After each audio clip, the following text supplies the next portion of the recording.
Back. Yo, what's going on, everybody? Welcome on to the podcast. I'm your host, Disparity. Appreciate you guys for coming on through. That music that you guys are hearing is courtesy of my friend Akitak Uzu. Go definitely check him out.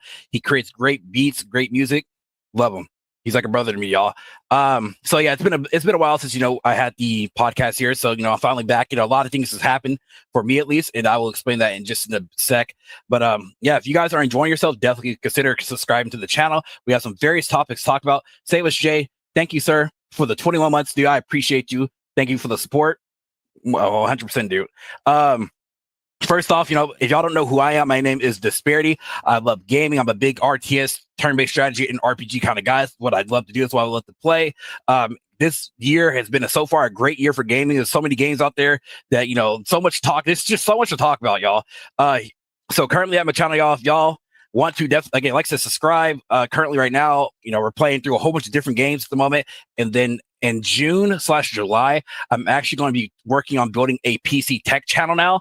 And so I'm going to start out with my Steam Deck, doing some basic things with my Steam Deck, doing some comparisons, some optimization, stuff like that. And then we're going to be pushing on forward to different, more and different content. Yeah, so it's a lot of things planned, but it's a lot of time, a lot of money. And, that's what I'm here for. Again, thank you guys for joining this podcast tonight. Much appreciated. So first things first, I'm going to go ahead and bring in a good friend of mine, Aidens. Aidens, how are you doing today, sir? Welcome on to the podcast. How you doing? Yeah, I caught you off guard. Yeah. that man was kicking his boogers, y'all. I'm just kidding. I'm just kidding. I'm doing well, man. How are you? Oh, I'm doing pretty good. You're doing pretty good. Let people know who you are, Aidens. Like, let the folks know. Yeah. So over at my channel, I do anything and everything single player gaming. I currently made a mission of mine to conquer my backlog before I buy any new single player games. So we're almost done with it. That's what's happening on the channel, though. So all right, that's what's up. Check it out. That's what's up. And keep this in mind, guys. Everyone who I bring onto this podcast, there are links to their Twitters and stuff. It's in the social media down below, in the description below. I'm sorry. So definitely check them out and show them some love and some support, y'all. For real. So we're gonna bring in a new member to this podcast here. It's actually it's his first time here. Fighter9, sir, how are you doing today? I am well. Can you hear me? Oh yeah, we can hear you just fine. You are perfect. I'm well, and happy to be here. Let the people know who you are, sir. What do you do? What do you like to do about your life? What's going on? Oh, living, learning, maintaining, and all that good stuff. I do stream. I am a father. Yep. Can't hear that. But yes. And the odd commentary, but mostly I just stream as my social media stuff goes. Oh, gotcha. Glad to hear it, sir. Appreciate you letting people know who you are. And like I said, check him out, guys, in the description down below. Next person we're going to bring in here is Mr. Samus J. Samus J, sir. How you doing? How you feeling? What's going on? What's going on, boss? Nothing much, man. Nothing much. How about you, sir? Let people know who you are, what you're about, and what are you currently doing on your channel, if you're doing anything. Yep, just doing Pokemon and variety games. Just currently doing some of my backlog stuff itself. I'm still playing the Star Wars series, so just continuing that and trying to get my channel up there and get into that partner program, the full benefits of the partner program. So yeah, just been grinding, working, gaming. And trust me, y'all, let me tell you guys something. That the backlog is a real challenge in life, y'all. As you guys know, we're all adults here and life is hard, but that backlog is a challenge to tackle, so I hear that. All right. So we're going to go ahead and bring in Mr. Garrett Thompson, or as y'all know him, Dark Riddler. Dark Riddler, welcome on in, sir. How you doing? Let me know who you are, what you're about, sir. Oh, well, I'm that nigga with 415 games in the wish list on Steam. How did that happen? If we're going to have a conversation about backlogs. Yeah, we definitely are. But I stream pretty much story-based, adult-based style games, giving my personal opinion about it. I don't do let's plays. I do first plays and buy playthroughs. There's a difference, just for the record. Oh yeah, that was the shot fired. But I also run my own league. Wrestling league, by the way, keep in mind. It's an all women league that I run, which is doing quite well. I'm also currently have a short novel up, and my second one is almost done. Keyword almost. I'm actually at the last chapter. I just got to figure out how I want it to end. And I ain't really sat down and just, well, I have, let me stop. I have brainstormed, but I haven't brainstormed to where, that's it. That's what I want. Yeah. So that's not done. And also, we currently have a game out at ServoCast Labs where I am the chief marketing officer. And that's actually started off as a tabletop, and we switch it over to a digital mode. And we currently have an invite into Anime New York to have a panel up for, which we actually now have the booth and everything taken care of, paid for, so that we can have that all taken care of too. Okay. No, and also, I'm a YouTube partner, and I am a voice actor, which I actually have a project right now. I really need to sit down and finish up. I hear that. Not even started. That's very long. No, I hear that, dude. I hear that for sure.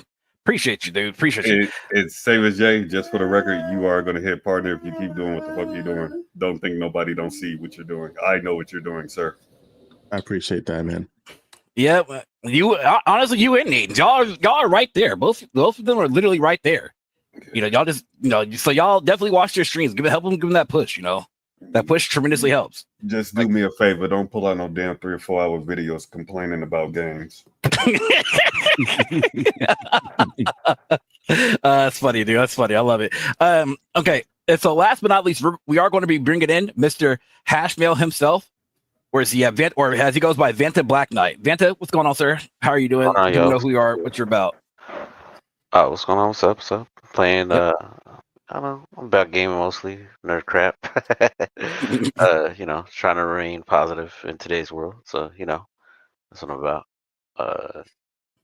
No, I hear that, dude. Like, man, honestly, change that shit to Vanta Black Knight. I was gonna say stay. I was legit about to say stay woke, but I didn't want anybody to. I didn't want that to be like a weird. No. Don't worry. Do that. You did make an OnlyFans, dude. Change it to Vanta Black Man and then change it to OnlyFans. That's hilarious. That's hilarious. But anything else, Vanta? Or is that? Let people know about your new PC, Vanta. You're gaming now, dude. Yeah, I have a new PC now. I mean, it's running on some old stuff, but it's better than what I got, so whatever. It's pretty good. It's pretty good. Yeah, got that. No, I feel that. Started, so hopefully we can experiment, start some new things in a new chapter from here on. Yeah. Bet. Yeah, I'm betting because I've been hearing a lot of people say a lot of things, but they ain't doing it. So I'm watching you. Wow. I'm watching.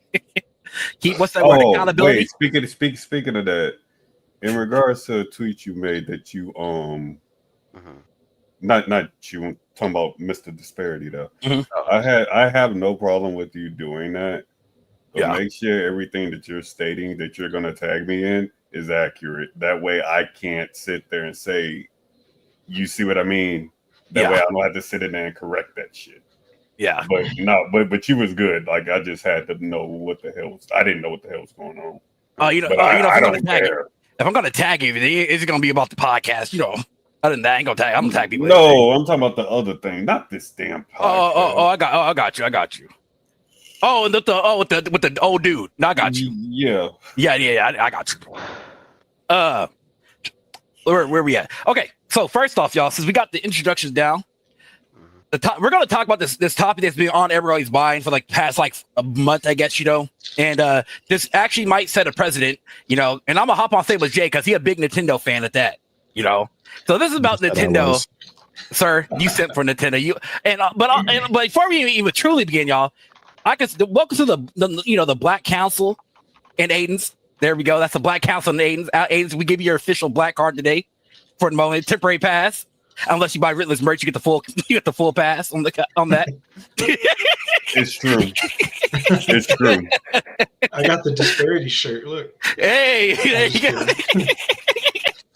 But so yeah, we're gonna be talking about Nintendo and what they're doing and setting a precedent. So as you guys know, Nintendo's coming out with the Nintendo Switch 2. Honestly, to me, it looks nothing too special from the Nintendo Switch, right? But at the same time, though, they're charging $450 to $500, and on top of that, though, they're charging $80 games.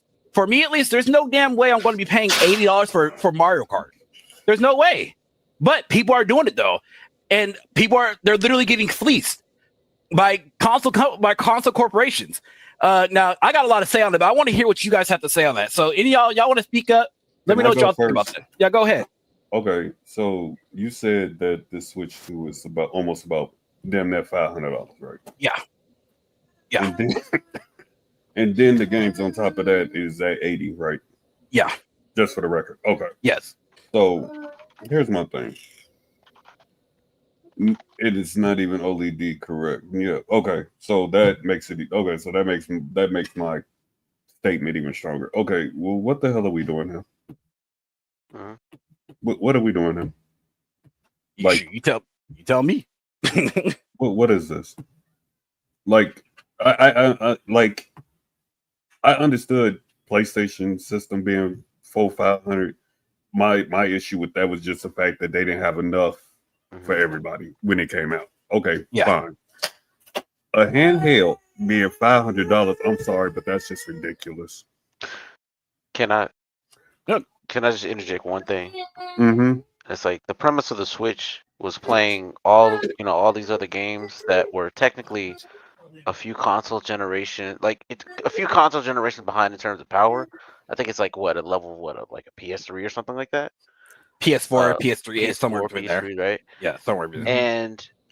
But being able to do it portably.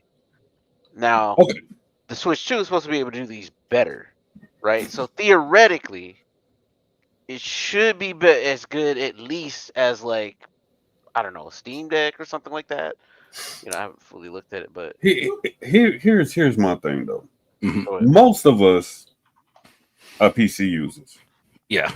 Right. Few of us got Steam Decks. Okay, that's fair. I get why you do that. 90% of that shit, we know good and damn well we can emulate. Yeah. Like, there's no question about it. Well, the thing is, like, So, you're going to get. What are you really paying for? So when it comes to that, right? You're paying for basically like Nintendo. It's like if you want to bring up like console wars and stuff, right? It's people have this weird. I'm gonna call it a fetish because that's what it is. To become like they think like these companies are their friends, basically, right? So when you buy into Nintendo or Sony or Microsoft and stuff, right? You're buying into what you would call a enclosed ecosystem, basically, right? So when you buy a Nintendo game, you're buying to only do what? Play on what? A Nintendo only console, correct? An enclosed ecosystem. While at the same time, they're promoting digital games, correct? Which if I recall, a couple years back, digital games were supposed to be, I guess, cheaper, right? Because there's no manufacturing cost of the disc and stuff like that, correct? But at the end of the day, you're still paying the full price of $80. While when we should say, hey, you can get a Steam Deck or something else similar, right? Or Rogue Ally or something similar. Yes, these are mini PCs, but here's the thing though: they're open ended. Basically, you can do whatever that you want with that system and not be in a closed circle. But it's when it comes to these Nintendo fans, they don't give a damn. They'd rather get fleeced at being a gamer, and get on their knees for Nintendo or whatever because it's Nintendo. It's weird energy to me.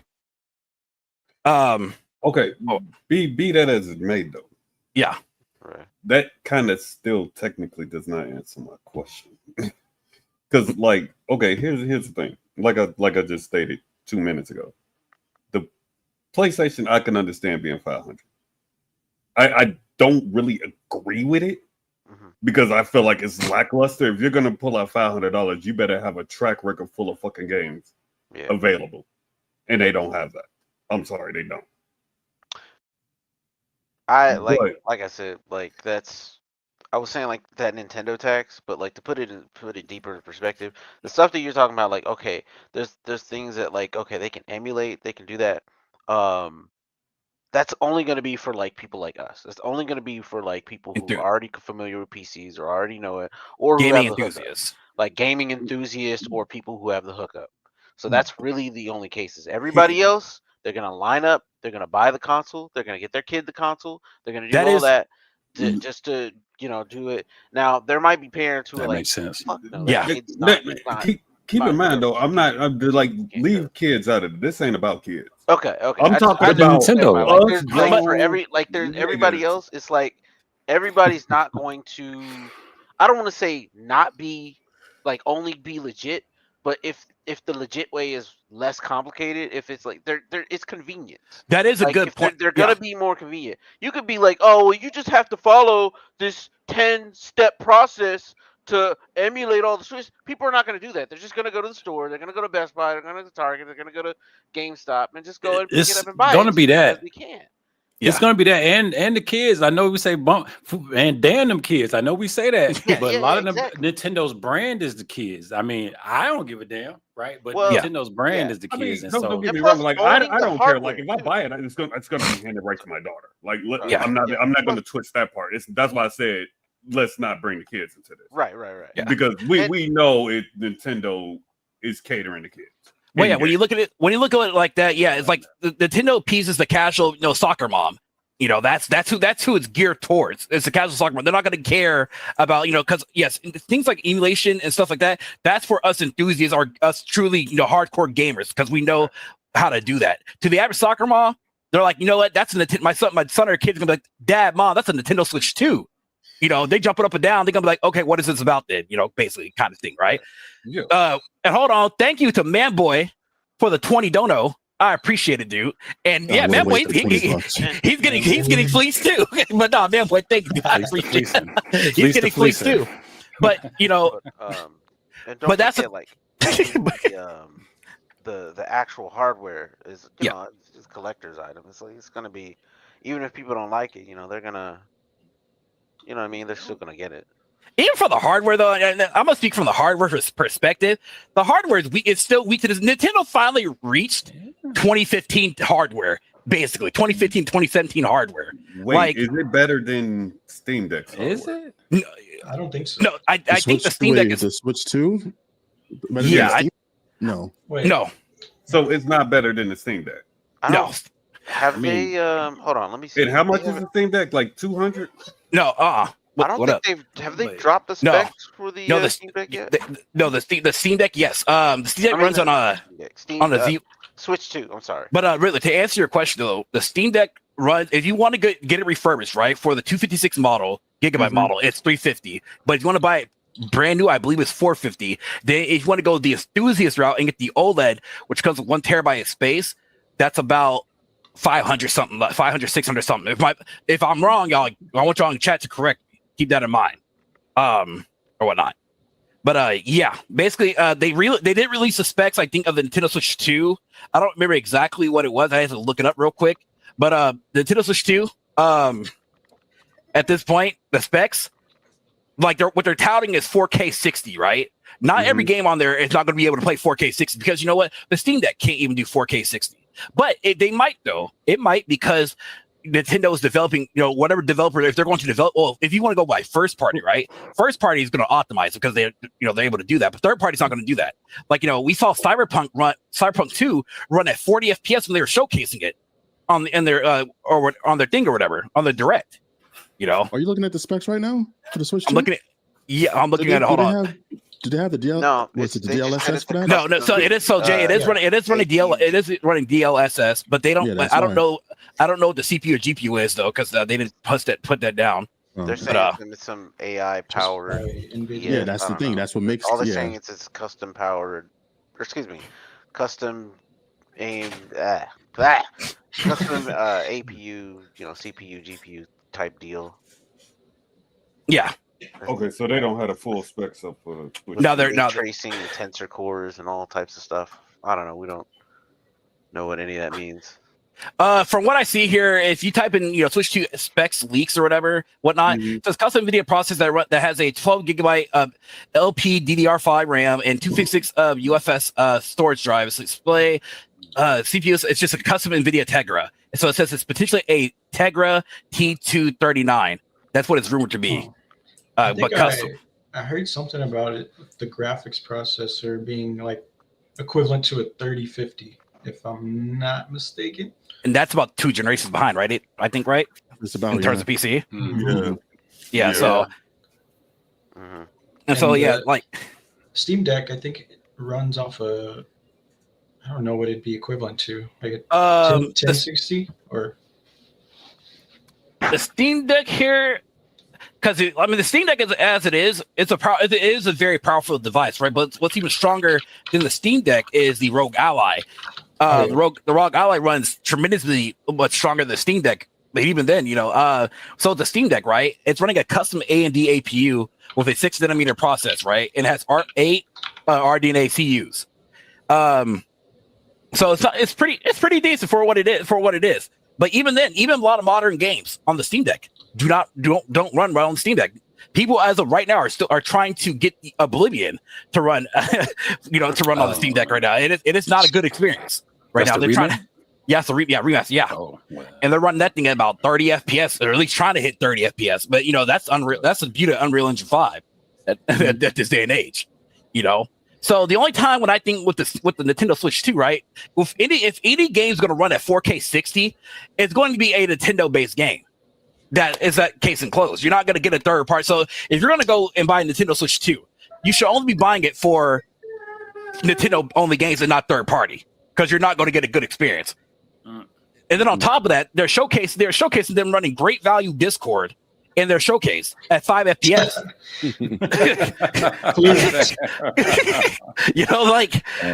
When I saw that, I'm like, are y'all really showcasing this? Like, that was not a good look. That didn't show me anything. And then, and then you're gonna be, processing your, if you want to have a webcam on, they're trying to sell a webcam apparel. Like, it's all bad. And people are like, no, but it's Nintendo. Go ahead. Tell me if this is positive, because I just kind of looked this up earlier. So you get a code key that you can sell back, right? So it's not like digital, because once you go digital, it's critical. You don't get digital back unless you're on Steam, of course, after so many days or hours. But typically, you don't get digital purchases back. But so this key thing will allow you to hold on to it, and then you can sell it back, or it's still like almost like a physical product. It's almost. But I don't like $80 back with tax. Wait. Hold on, Night Robbie. Who is we? Why are we allowing other game development companies to get away with $80? I stopped at we. Who is we? I mean, he's not wrong. He's not wrong. The worst part of it is that it's going to be $80 forever. Because when other companies do it, it's $80, and then it's $60, and then it's $59.99, and then it's $20. You know what I mean? And then what's crazy? $4.99. It'll go down. It'll go up and down. Oh my God! Nintendo, it is $80 for 6 years. And then what's so crazy is hold on. Let me just throw this. And then on March 10th, they'll be like, "Oh, it's Mario Day. How much is it on sale today? $5 less. $6.60. Yeah, $74.99. $74. He's not wrong, or whatever they're trying to do. And then you go to a used game shop, and they'll go, how much? Like, you'll be like, how much is it? They'll be like, oh, this used copy that's been used by a toddler, and the sticker scratched off on it, $75. It'll be $80 forever. It will be $80 for 10 years, and then when you can't get another copy, it'll be $200. It'll be $120, and then $200 at some game convention because you can't get the game anymore because Nintendo. I'm sorry, they're tripping. They're tripping a little bit. He's not wrong though. They up the price. Like Nintendo, I'm not gonna lie. Nintendo thinks that they that nigga. You're not Nintendo. You're not that nigga. I'm telling you. And like these Nintendo people, these grown adults are sitting here defending and saying Mario Kart World. Guess what? Mario Kart World, you're getting less features for a Mario Kart game. Okay, for $80. Mario Kart ain't worth no goddamn $80. It is not worth that price, and niggas are happy about it. And then if that sells well, you know what's gonna happen? Sony's gonna be like, well, gamers are stupid. We're gonna give you fucking the Patapon or whatever. What's the game? Yeah, Patapon for $80. A 2D Patapon game. I don't know, like shit. I'm trying to see what exactly is. I mean, I'm gonna say this so I'm blue in the face. Yeah. What exactly is being offered to justify $80? That's what I want to see. Like, you have to show me that this is worth $80. Well, here's the thing. Really, do you have a love for Zelda? Do you have a love for Metroid? Because that's worth $80 to people. And for more money. Not all games are going to be $80. It's just that game itself. It's $80. Then you have the new Donkey Kong game. That's I think probably first party. Well, Dre, that's the trial run, Dre. That's the trial run. Let me put it this way, and a lot of people are not going to agree with this. I would have rather bought Persona 3 Reloaded at $80 and then buy Mario Kart at $80. Because at least with Persona 3 Reloaded, they revamped the whole entire fucking game. So if you want to pay $80 for that, I would understand it. That's it. I don't know what's going on to where people apparently are justifying $80. Other than you just like a super fucking fan of said series. It's like I stated though. It's the console brand loyalty. All these console people, they have this weird fetish of being loyal to a company that doesn't give a damn about you at the end of the day, and it's weird. It's a weird thing. Yeah, it's a weird thing. They defend these companies like, look, like at least when it comes to Sony, they at least do $10 remasters or $20 remasters, something like that, right? Because they know, okay, ain't nobody gonna pay, again, $70 for Days Gone remaster or whatever, right? Something like that, But it's like, look, y'all having this weird console loyalty to these plastic boxes. What y'all should be vying for is free. It's free, like a free kind of economy or free kind of market when it comes to gaming or whatnot. Correct. And also to answer your question too, Friday night, the game key cards, that is the worst implementation because what they're really trying to do at the end of the day, they're trying to get rid of physical games. Because they don't want you to have to own. I mean, yes, even though in reality, when you own physical games, you don't technically own the game still because it's a license that's on the cartridge, but at least everything's there. But you can at least go off the internet and plug in the game in, and it'll work and stuff like that, right? They don't want you to do. They want you to be plugged in now. They want you to, So it's something. If you're not physical, so I've heard. I don't know how true this would be, but I heard that the key thing, because it's not physical, should be cheaper. Shouldn't physical media be cheaper? And if it's not cheaper, why are we still paying the $80? Well, it's not going to be it's not going to be cheaper because the physical, because it's digital. The game, it's just here goes your game key card. Okay, where you put it into your system, boom, you're downloading it. There's nothing in there. It's other than like a little key card or whatever. You would think that, but also you'll think that the physical games will be cheaper on the Nintendo side because they're using cartridges. If y'all don't know, cartridges are more expensive to buy or use or whatever than CD than disc or whatever, right? It's got gold in it. Yeah, basically, yeah. But even then, it's not feeling right in a lot of people's hands because even though you might say, well, it's a digital key card and nothing bad's gonna happen or whatever, you can trade, you can still give it to your friend. It doesn't feel right. It's like they're trying to pull a fast one over you without you really even like realizing it, At least that's how I look at it. Like, and every time I hear something about a game key card, I think every Nintendo 2 edition of a game that's going to be on the Nintendo Switch 2 is going to be a game key card. Dead ass serious. So it's like, what's the point if me getting rid of my original Switch then?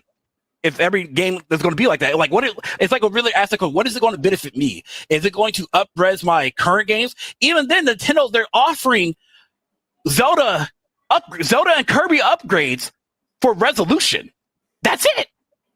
Oh, I'm sorry. And with Kirby, they're adding maybe an hour to a DLC for another $20 upcharge.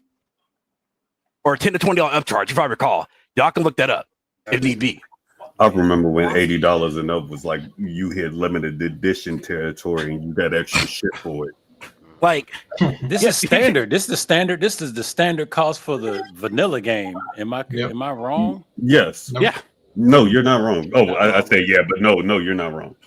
Yeah, man. I have a question for y'all. Do you ever think there will be a shift in how game prices are evaluated? Like, could you see a system working for that? What do you mean? As like, I don't know what you would even go by and how it would work, but just say like you have Hours you have per- to have something to gauge it in order to. I don't know. Well, It's just a theory. Like I'm trying to figure out how you could Like, make it work. content versus like dollar versus content, dollar versus Maybe. time play, because some games are touted at 40 hours or 400 hours. So like, maybe what's the dollar per some tiers or something? Like, can Well- a 13-hour game be $60? Order Right. 88 was that? Oh, you mean That's- things like that? that I have an answer for that. I want to say yeah, and this is why. Because you run into something like I'll use this one as example. The Yakuza series. There's so many of those fucking games out where if they went 30, 50, 60, 30, 50, 60, 30, 50, 60 for each one of their games and added everything else, with the DLCs and everything else, I would understand it. Because it's a series. It's been out how long? About what, 10, 15 years now as a series? So I can understand that. Yeah. And so like right now, like gaming is in such like a weird timeline right now where it's gonna be rough. Like for me, luckily I'm a PC gamer and I don't buy games at full price because we have, as a PC gamer, we have these options that are called game key sites. We can look at a game key site and example, I bought Expedition 33 today for $35. And it's on. I think it's selling for like $45 to $50. Cool. Basically, I saved like $10 to $15 or whatever. Correct. We have that option, but these console gamers and especially Nintendo gamers, they're getting fleeced over this. They're like, "Hey, we're cool with that," and it's like, y'all don't understand. They're testing the waters. People are okay with Sony, them buying the PS5 Pro without a disc drive built into it. You have to spend another extra $80 to use a disc drive. That's insanity, and they're okay with that. They're like, well, and it's all, and what's crazy is that it's all for convenience. They say, well, because I can download my game digitally. I don't have to go to the store. I don't go do nothing. I just download it there because it's convenient. But yes, it is convenient. But are your games getting cheaper? To me, if your game is going to be digitally correct, it should be at least 60. It should say at least 60, maybe even 50 at the lowest point. But 60 is still. It should still stick at that $60 price point because you're not manufacturing anything. None that's going on. But instead, gamers. I don't know. I think a lot of gamers are stupid. But that's just me. I mean, yeah. And I'm gonna say taboo to the face. A lot of gamers are stupid. They don't think about that. My issue ain't with you a long time fan of said game or game series. Like I get, you buying something day one because of that. That's fine. I get it. I've done it and everything else. That's not my issue. My issue is just the randomness of the fact that we're supposed to just be open and willing to not look at this number and sit there and say, what are you giving me to where I want to pay said number? Mm-hmm. Like I said, me and Fighter 9, we from the age where anything over $60, you hit limited edition territory. You got to give me some. And you got extra shit. Creeping up. You started paying $70, $80 and up. Yeah. 12-foot demon or something coming with that. Yeah. Physical media swag. I need to be doing off that shit or something. Yeah. But I mean, for the answer, partially answer your question, Aiden. Like, I feel like we kind of have stumbled upon like a new, like, unfortunately, it's new, like semi, like payment plan almost type deal with games nowadays, because it's like, okay, you can fund the game yourself with like Patreon and what was it, early access basically, which is how we came out with Baldur's Gate. There's a lot of games on early access and some are really good. Then there's, I mean, of course, buying it outright, but I don't think that's a great investment now, because like, how many times have you bought a game and then a month later it's like a quarter? You know what I mean? It's not even, it's a fraction of the price. It'll be like 80% of the price it was the following month. So, or unless you buy it on Steam. Yeah. But now Steam, it's like you get a Hail Mary. the premium freemium type deal where the game is free, but hey, here are all the skins, here are all the DLC, microtransactions, whatnot, and plenty of games go there. Marvel Rivals, like, I'm not saying it's bad. I'm just saying, you know what I mean? It's like seeing how people. It depends on game to game because some games it might work and some games it won't. Like how that works, like in now think about it, almost every other mobile game ever does like that. And I know people like to thumb and think like, well, how many dollars per hour of gameplay or satisfying gameplay is this game worth? You know what I mean? In that kind of way, but it's like that doesn't really work fully. I mean, it works in some ways, but I don't think it really works in the because they translate. Because if you think about it, like, how many hours are you on a JRPG, for example? I mean, it doesn't work for every game, and even then, it's like there's certain game types that is just like not applicable, and it's also after a certain point you're gonna start to see like I don't want to say like diminishing returns, but it's like I don't think companies are gonna offer a game, like if it's like a roguelike or something like that, they're not gonna uh, uh discount their game so much just because it's like, well, technically there's only this much content or whatever. So I don't know. I think it depends. Like if we're obviously like we have this idea of like AAA and AA and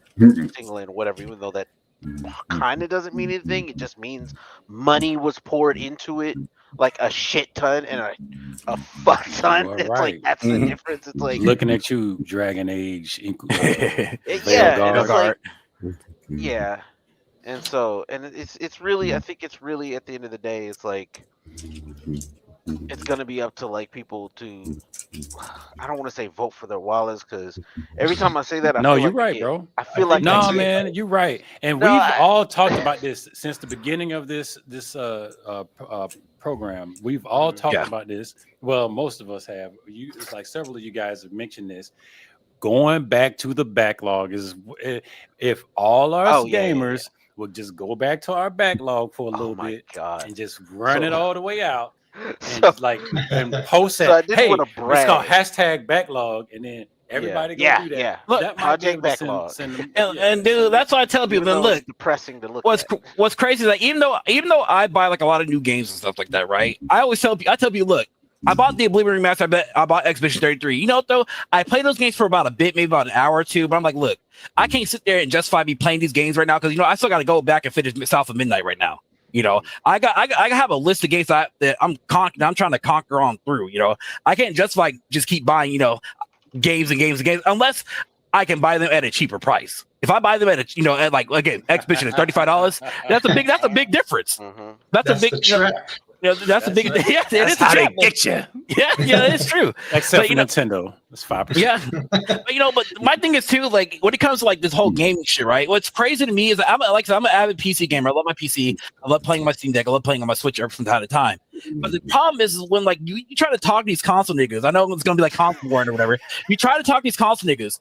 I'm like, look, I'm trying to save y'all from being fleeced. I'm trying to say, look, I'm not trying to convert you guys to become PC gamers, but I'm trying to convert y'all to to use your brain, to use your train of thought, and really think, what are you doing right now? Like would I advise a person to like get into PC gaming? I most likely would, but at least not right now because the GPU market is fucking fucked. It is tanked right now. So if you aren't trying to go for like an AMD GPU or whatever, you're gonna have a rough time building a gaming PC like at a decent price, basically. So I'm not trying to do that. But at the end of the day, I'm like, dude, you can literally save money. You can emulate your games on your PC, do it on your Steam Deck. You can do a lot of shit. On the Nintendo Switch 2, PlayStation, whatever, y'all are emulating games. And like, here's the worst part about it. Nintendo niggas, y'all are emulating games and paying $50 a year for it to get access to those games, which Nintendo can probably make more money, by the way, reselling those games, and niggas will buy those games on a heartbeat. But they won't do it because gamers. I don't want to. Emulated games make sense. I agree with you, and you can get have a great time with it, blast off. But see, you talking about Nintendo, and see, now you ain't gonna be able to do that. See, a lot of some people like streamers, or they want to share this stuff. You're not gonna be able to do no emulated games with Nintendo unless you pay that money. My boy said, "Ghost of Shadow said Nintendo trying to pimp these fans like hookers." That's actually funny. Trying, and then they got a mean hand too. They got a mean hand. I gotta be honest, that's pretty damn funny. You know, it's like I'm trying to get y'all to think, y'all. I'm like, think really, but no, I like my Mario, my Pokemon. Bitch, how many times you gonna say the princess? She's okay. Let Bowser have it for a moment. Trust me, the princess ain't okay. Just go look at Rule 34. Oh no. Pick one. Pick a princess. Yeah, which princess? Really, Peach or Daisy? Which one? Like, which one? Or you talking about the Koopa? That's funny. Jesus. But yeah, it's like gaming is just like gamers they just aren't thinking straight. It's like I don't what does Nintendo got that I don't have? That's what I'm trying to say, man. What do they have? Like how can I convert people that way? Shigeru Miyamoto, what's his name? Nintendo would sell their own mother if they could make money on them. I don't know who's worse, Nintendo or Disney, but it's got to be close, man. You know. But yeah, and so like I said, it kind of I know we've been kind of already talked about it, you know, and it goes to the president, like, you know, again, the gaming industry is going to be a real interesting for the next couple of years, like it dead ass is, you know, because even when we raised up to $70, you know, $70 became the normal, then you're paying what? $20. Niggas are actually paying, and I ain't gonna lie, I did it once, and I did it for Valve because I like Obsidian. Niggas are paying an extra $20 for 5-day early access. I did it once because, you know, I'm an Obsidian fan, so I admit that. I always tell you disparity. You pay more for less.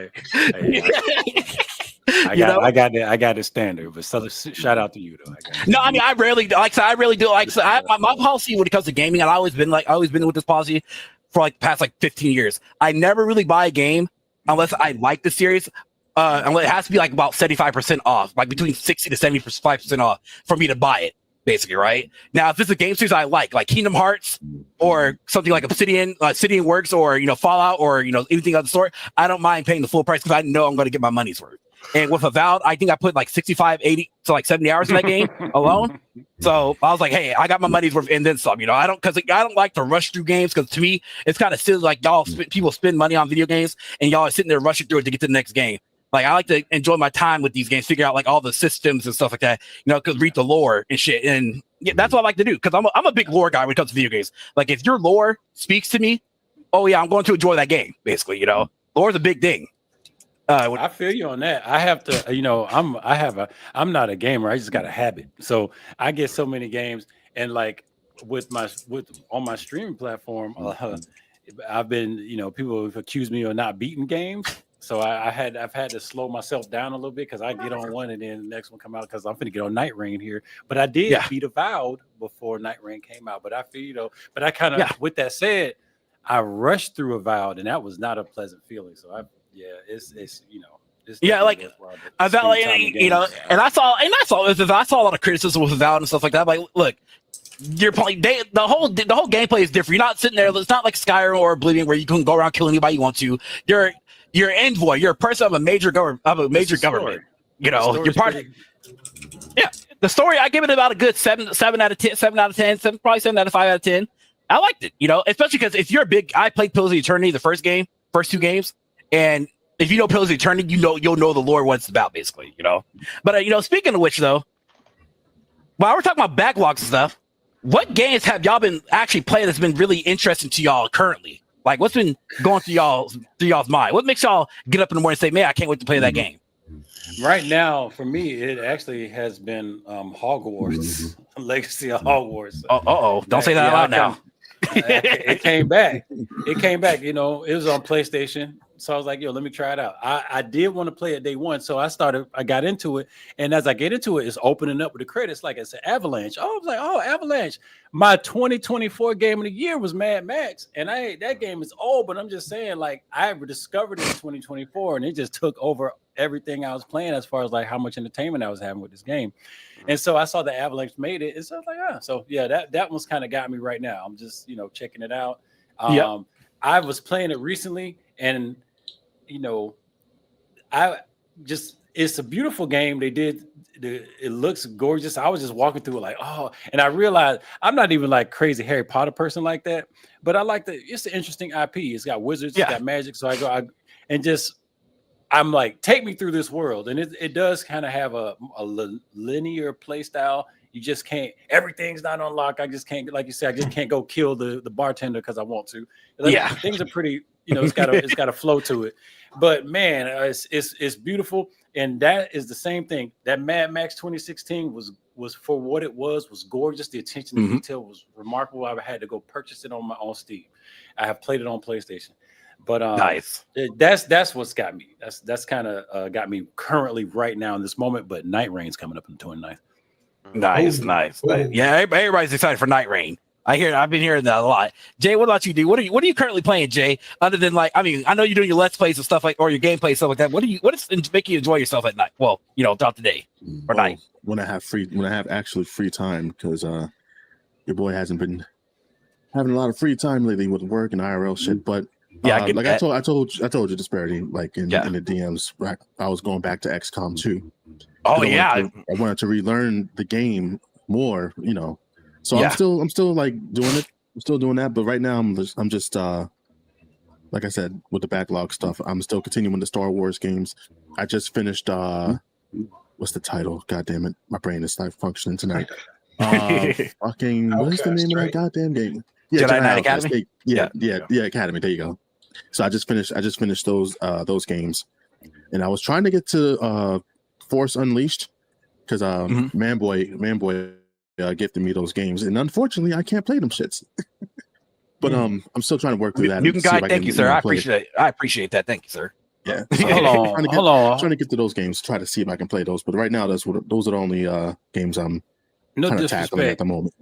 Ghost of Shadow in the chat said studio that made Mad Max is different. Then it shows to me that they both developed by Avalanche. So I don't mean to cause no commotion there, but as my eyes said, if I'm wrong, let me know. Maybe it was Avalanche Canada, not Avalanche East. I don't know. I'm just saying. For me at least, I've been playing like a lot. Y'all know, I play like a lot of different games. So I'm a big variety kind of guy. I've been playing a lot of Stalker 2. I think I saw Aiden's play Stalker 2, and I was like, I gotta pick up that shit. He was doing it for his YouTube channel, and I started playing. I was like, wow, this is like Fallout. I like it. It's pretty great. It's scary as shit. It has some jump scares here and there. I ain't gonna lie to you, but I'm liking it though. But other than Stalker 2, I'm doing that for my YouTube channel currently right now. But I recently beat Spider-Man 2. And I have to say, I enjoyed that game. I liked it a lot. I don't see what I don't get the weird people complaints about that shit, but I liked it. I enjoyed it. Every Peter Parker had different abilities. Miles Morales had different abilities. It felt natural. It felt good. It was a fantastic game. That game was fun, man. I agree. And I just want to say the only problem that I had with that is that you do get a lot of butt shots in that game. Yeah, he ain't wrong. He ain't wrong though. That's one game that I just beat. Me and my friend works for Tips. We beat Split Fiction. That's actually my game of the year. Split Fiction. That game was great. If y'all need a good co-op game, play it. You need somebody to run that with. You do. That sounds good. That sounds good. You do. I enjoyed every little bit of that game. I'm like, damn, I have to kidnap my wife for it. Yeah, you probably are. You ain't doing nothing else, woman. Get in that box. You definitely are. For an RTS game that recently just came out, and I've been waiting on it. So if you guys grew up in the Command & Conquer era from EA, sadly EA killed Command & Conquer. We finally had what we would consider a spiritual successor to Command & Conquer, and that is the game that's called Tempest Rising. That game came out. And I ain't gonna lie, they did the whole 5-day early release thing. You pay $50, you get to play the game 5 days early. But here's the fun part, though. They fucked up on it. They accidentally released the standard game the same day. So they said, fuck it, bro. We released the entire game. So the game came out on the 17th. Yeah, it came out on the 17th. I was like, wait a minute. On the 17th? I bought it that day. So I've been playing that game. And I was like, man, that's my game. I love Tempest Rising so far. It's a great game. It takes a minute to get used to the entirety of the systems and stuff. But I love it though. Another game I've been playing on the coup, which a lot of my viewers have been bitching and I'm not gonna say bitching, but they've been complaining if we do more gameplay. You're right. They are bitching. It's Age of Empires 4. I took a break on that game. It's another RTS game. I love it a lot. I've been like last year when I was playing, I was trying to get platinum. The game has a ranking system. I was trying to get platinum and rank. I played the game I put like this. Y'all put like over 400 hours in like 1 month. Like, in like 1 month, that game. I was so addicted to it. Man, I think I was doing my promos for that game. I won 4 games out of 5 promos. Right. I think the dude cheated and he drop hacked me out the game, and that pissed me off. I said, I'm done with the game for a year. I quit the game for a year. That's how I'm done with it. So I just got back into it because they dropped DLC for it, and I haven't played that game ever since. But yeah, David, because David tell me like Disparity, when are you gonna get back to Age of Empires 4? I want to see that gameplay. What's your matches, man? I'm like, y'all, I'm burnt out, y'all. Yeah, I'm burnt. I can't do it. And so now I just got back. But yeah, other than that though, the newer games, like I said, South Midnight I'm currently playing. Oblivion when Bongos get the fuck off my game. Steve Family Share, by the way, he's on my share. He ain't let me play my Oblivion. Charge him interest. I might have to. Shit, sorry, getting you pay some bills as well, fucking Steve Family. He's a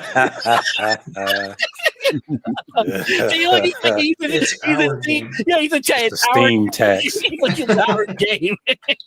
He's like, sorry, you might have bought it, but you really bought it for me. Look at that. But other than that, I've been gaming, y'all. I don't be complaining, and like so, I'm like Riddler. I've had a bad buy when it comes to gaming, and so in about a year, my bad buy that I bought, and I haven't looked back to it since, was Dragon's Dogma 2. That's because that game ran like ass. Like I don't like games that just run like ass. Like I don't get enjoyment out of that. I think I played Horizon Forbidden West over that game because like everything that was in Dragon's Dogma 2. Horizon Forbidden West did it much better. Dead ass serious. Like, at least to me. But that's it for you. Anybody really? I don't know what you doing. What you been doing in your backlog, Riddler? I plan to play Expedition 33. If I'm being honest. I mean, yeah, you might as well play my copy too, guy. I ain't gonna be playing it for. Come on, that's not out yet, is it? Yeah, it came out today. Yeah. It came out today, I believe. Okay. Hopefully you get everything you wanted on that. No, it's good. It's good. I will say this. I played 2 hours. I played the first 2 hours. It's good. It's good. I played the first 2 hours. It's good. I woke up this morning. I'm ready for it. And like the beginning gets you set in like dead ass serious. And one of the characters, I ain't gonna lie, I kind of like said, damn, wish it was real. Crazy. Oh Lord, that's another aspect now. That's something else. Nah, it'll be a while before I even get into that because I'm on Witcher 3 right now. Oh man, that's a backlog game right there. No, it's like I told everybody I wanted to do 2 and 3 before 4 came out. So fuck it, I finished 2. Now I'm on 3. I'm right behind you. I tried to do The Witcher 3, but that game got spoiled for me. This is when it came out, right? I think my friend gave it to me because she bought a GPU, and I got the Good Old Games copy of that game, right? And she gave me that copy. So I think I was streaming it way back in 2015, 2016, something like that, right? And I had a couple people coming to my channel. They were spoiling the fuck out the game, dude. Like it's like I'll get to an area, and I forgot what kind of I had a creature in it. I forgot what kind of creature. I didn't get to cast a spell in order to attack it, right? And they're telling me how to do it before I even got to it. I was just like, I can't. I quit enjoying it. I was like, I can't do it no more. That just ruined the enjoyment. So I'm like, I got this free game I can't play because it got ruined. I've been back. I tried to get back into it. I just can't. All right. It's that experience is just ruined or whatever. But Riddler, you gonna be doing the DLC on that? You gonna do all DLCs too? Yeah, since it's canon, yeah. Only do DLCs if it's canon to the main story. Like Phantom Liberty or Cyberpunk. That's canon to the main story. To Mutant Kai, to answer your question, I'm not for sure when Dragon's Dogma was last updated. Like so I think I uninstalled it like a long time ago. It just got boring. I ain't gonna lie to you. I tried the first one a while back, but the first one was wonderful. The second game was just First one was great. Man, they offended me with them not letting you get, having like 1 or 2 of them stones to travel with, and then trying to. Speaking of to the topic, like the game industry is, raping us or whatnot. Yeah, they're making you pay for the waystones. Like unless that's changed, like they want you to pay like real in-game money for the waystones. They lost me on that. They really lost me. And finding out to actually go with that too. The reason why I played for Horizon Forbidden West over that game, it's because in that game you're able to you're able to fast travel whatever you want to. All you gotta do is collect the resources, and the resources are super easy. You just walk over sticks and stones or whatever, you got the resources right there to fast travel, right. And then boom, you can fast travel whenever you want to. And I'm like, but in Dragon's Dogma 2, they made it to where it felt like a chore, and I think like you said, they only gave you like 2 or 3 stones, and you can only put those stones in certain cities on top of that. So I said, and then like, see, I would be fine with that if they would allow you, like, if the monsters or creatures in the game have variety, instead you find like the same 5 creatures every 2 steps. You know, I didn't even get that far, but Dragon's Dogma 2 was last update 2 weeks ago. Oh, that's interesting. But Vanta, with this new PC, sir, what have you been trying out lately? Oh, you finally got it? Okay. So funny. I did start Marvel Rivals. It's I hate to say it, it's just Overwatch again, man. oh no, Sir, It it's is- better it is. Overwatch. That's not a bad thing. It's really just how you feel about Overwatch. It is what it is. I am looking. So I'm about to get a 2 terabyte NVMe SSD so I can put some stuff on it. But yeah, I was looking forward to jumping in a lot of games actually. I was trying to get everything set up. I was hoping to jump into Helldivers 2 and everything. So I got some backlog, man. Hey, you get on that Helldivers, let me know. Yeah, oh yeah, man. I got to get back to that game too. I need to finish the first Space Marine. I started it. It's pretty good. There's a ton of Shadow, games quit hating, Shadow, quit hating. Right now, I'm still, We like sexy games and we like sexy women in gaming. I'm still playing my Switch. I'm still playing what was it, Xenoblade Chronicles on the Switch. Like I'm almost done. I'm literally just like messing around with the super bosses and they are beating my ass. Like That game I is thought kinda it'd be no hard. big deal. They're tough. But yeah, once I beat that game, I'll probably move on to the Xenoblade Chronicles X that came out. Like I've been meaning to jump into that. Marvel vs. Capcom collection. I've definitely been fiending for that. I'm not really a fighting game fan, but listen, you put Marvel, you sprinkle Marvel something, a little Marvel on something. You know what I mean? It's a little bit of crack. It's a little bit. You just sprinkle little rocks on it. It's a little Marvel, little Captain America on there. Anyway, Mhm.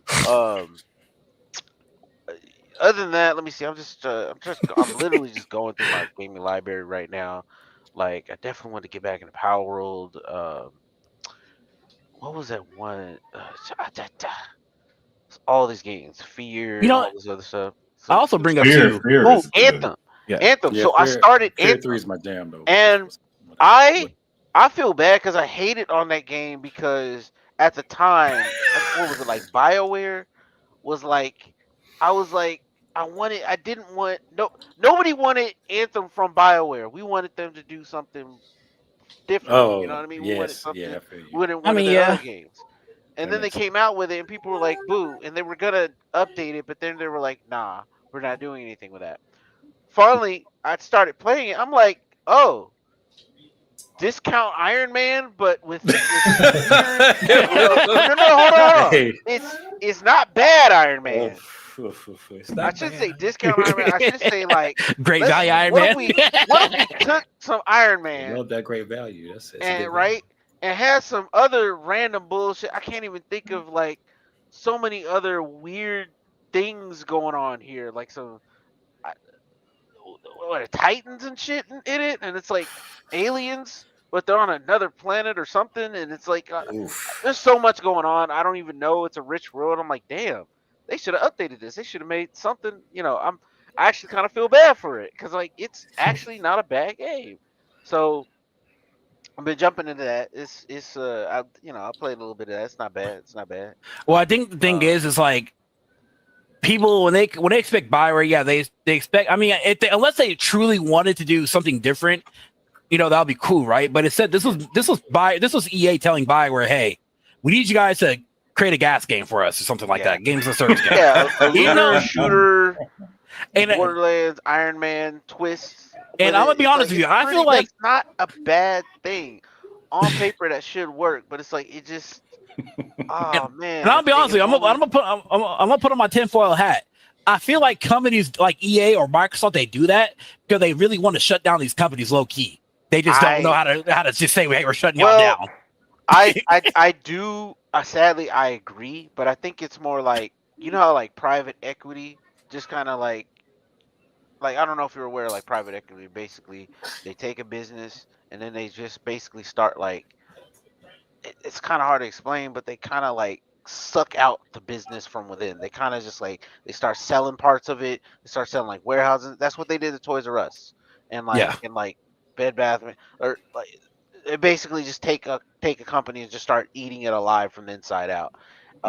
It's kind of fucked up because it's kind of like you're taking something that people like and you're destroying it for the sake of profit. Because the proof was right there with Arcane Austin and the other company that they shut down. Arcane Austin was known for great single player games. You know, Prey 2017. From what I hear, I never played it myself. Dishonored, the Dishonored series were great. But then how you gonna sit there and just tell hey Microsoft, we need to catch the gas game too. I need you all to create Redfall. I mean, Redfall could have been a great game if they would have let it cook a little bit longer for about another year or two. But like, which again, you don't early access. If that game wasn't going to be ready, if you knew that game wasn't ready at that time, early access probably would have. I think it would have saved it a little bit. You know what I mean? Like, I don't know. I'm just. Oh, and also, I forgot, Aiden, sir. Like, so I'm gonna pick a bone with you again because he did not stream his boss fight against Pontiff in Dark Souls 3. Yeah, I'll sit here trying to help him get there and stuff, just watching him get there. I'm just sitting here waiting, like just pondering, like, man, I can't wait to see this man play this boss. Then he plays it off stream, didn't even record it for him. That's crazy. Oh no, he beat him off stream. Oh no. You know, one game I'm looking forward to playing actually. But what are you playing right now? Oh, okay. No, go ahead, Vanta. What are you gonna say? I was gonna say Skyrim. Remaster. Skyrim remaster. He ain't wrong. He's not wrong. I've never played Oblivion, and any Elder Scrolls. I haven't played any of those. There's a ton of classic games or whatever. I just haven't touched. Well, Banta's saying that he's a gaming version, y'all. That's what he's saying. Not really, no, I didn't have like the consoles PC at the time, or I just didn't didn't mess with them at the time. So you're right. My first suggestion is play games like Skyrim or Oblivion or whatever or Morrowind. Play them vanilla first, and then once you play them with vanilla, get that vanilla experience, and then play them with modded. Because modded, you're going to spend at least about 1,000 more hours in those games, depending on how you feel. Get the vanilla off. Sure. Is that true? Is that how you play it? Yeah. I was going to ask if you could recommend me some mods, but I need to play it unmodded first. I would say quality of life mods are one thing, but ultimately, try to play that thing as raw as you can. Yeah, I'm good with quality of life, like he's talking about, but I'm a strong believer in I should not use a mod that have to fix your game. Well, okay, hold on though. With Bethesda though, that's basically that's in their DNA though. That's literally, I'm not lying. Come on, man. I'm not lying. Like EA, come on, man. In all fairness, that's like if it's an old game, not like old, you know what I mean? It's not gonna get a patch. So it's like you might as well throw some. But especially if they're like, the type of stuff we were putting on. What was it, Baldur's Gate? You know how we get so many things on that working, and in between that there was shit that was and Divinity. While I'm at it, all the other stuff from that, like all these other games, it's like, man, I've been looking through some mods. I'm like, oh, we got to make some changes. What we talking about is like stuff like remove AI generator per se from the graphics settings and shit like that. That's what we mean by like you shouldn't have to fix your game. That's sorting inventory button and shit like that. Yeah. But that has a like real talk though. Really, when it comes to Bethesda games, they're known to have their games like a best, right? And modders are there to fix it. But it's a good thing though, because Bethesda actually likes working with their modders for the most part. They actually give their modders a lot of leeway. Oh no, I give them credit for that. Because they actually feel for that they don't know, by the way. They're the modders who are working on Sky Oblivion. Y'all don't know it's the Sky Oblivion remake and Skyrim graphics. I think I don't remember correctly or something like that. Correct me if I'm wrong, y'all. Keep that in mind.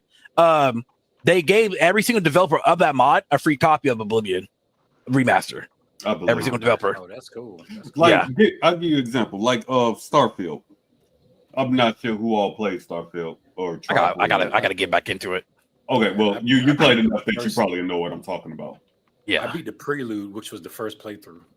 You've gotten the tip at least, right? But you know how when you go to make your own ship, how you have a limit to what you can add and stuff like that. Yeah, I feel like that should be in the game. You can't sit there and tell me I could customize my ship, but yet give me limitations on how much I can add to said ship. Wait, I understand. It's not. Matter of fact, let me change that. Especially when you put in details in your description saying if you add this, this is going to drop this percent. This is going to go up this percent. So pretty much you're already adding and taking off based on what we're adding. Why are you limiting how big we make our ship? Like if a nigga want to make a Death Star, he should be able to make the Death Star. No problem. Like that's like that was like it's a lot. I got a lot of other gripes, but that's like generally my gripe. One gripe that I put a mod in for to fix that. Okay. Can we get a mod for a real boxing game, or that might be a little bit? Play Undisputed. Play Undisputed.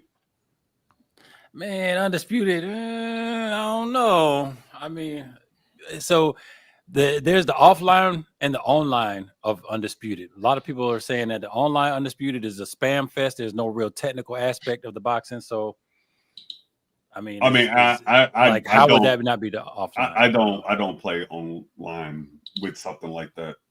Right. So you're saying offline, you just can't spam one move and you just get them. Yeah. You got to think about strategize and stuff. Yeah. Okay. It's a lot to it. But you got VR, don't you? No, I don't have VR. I thought you had VR. Oh, okay. I was about to say, why don't you just go get the fucking Rocky games? That shit. Man, is that real because it's VR? Come on, hold on, man. I gotta sweat. I don't want to sweat. I just want to play the game. Real talk, man. That shit's the real deal, though.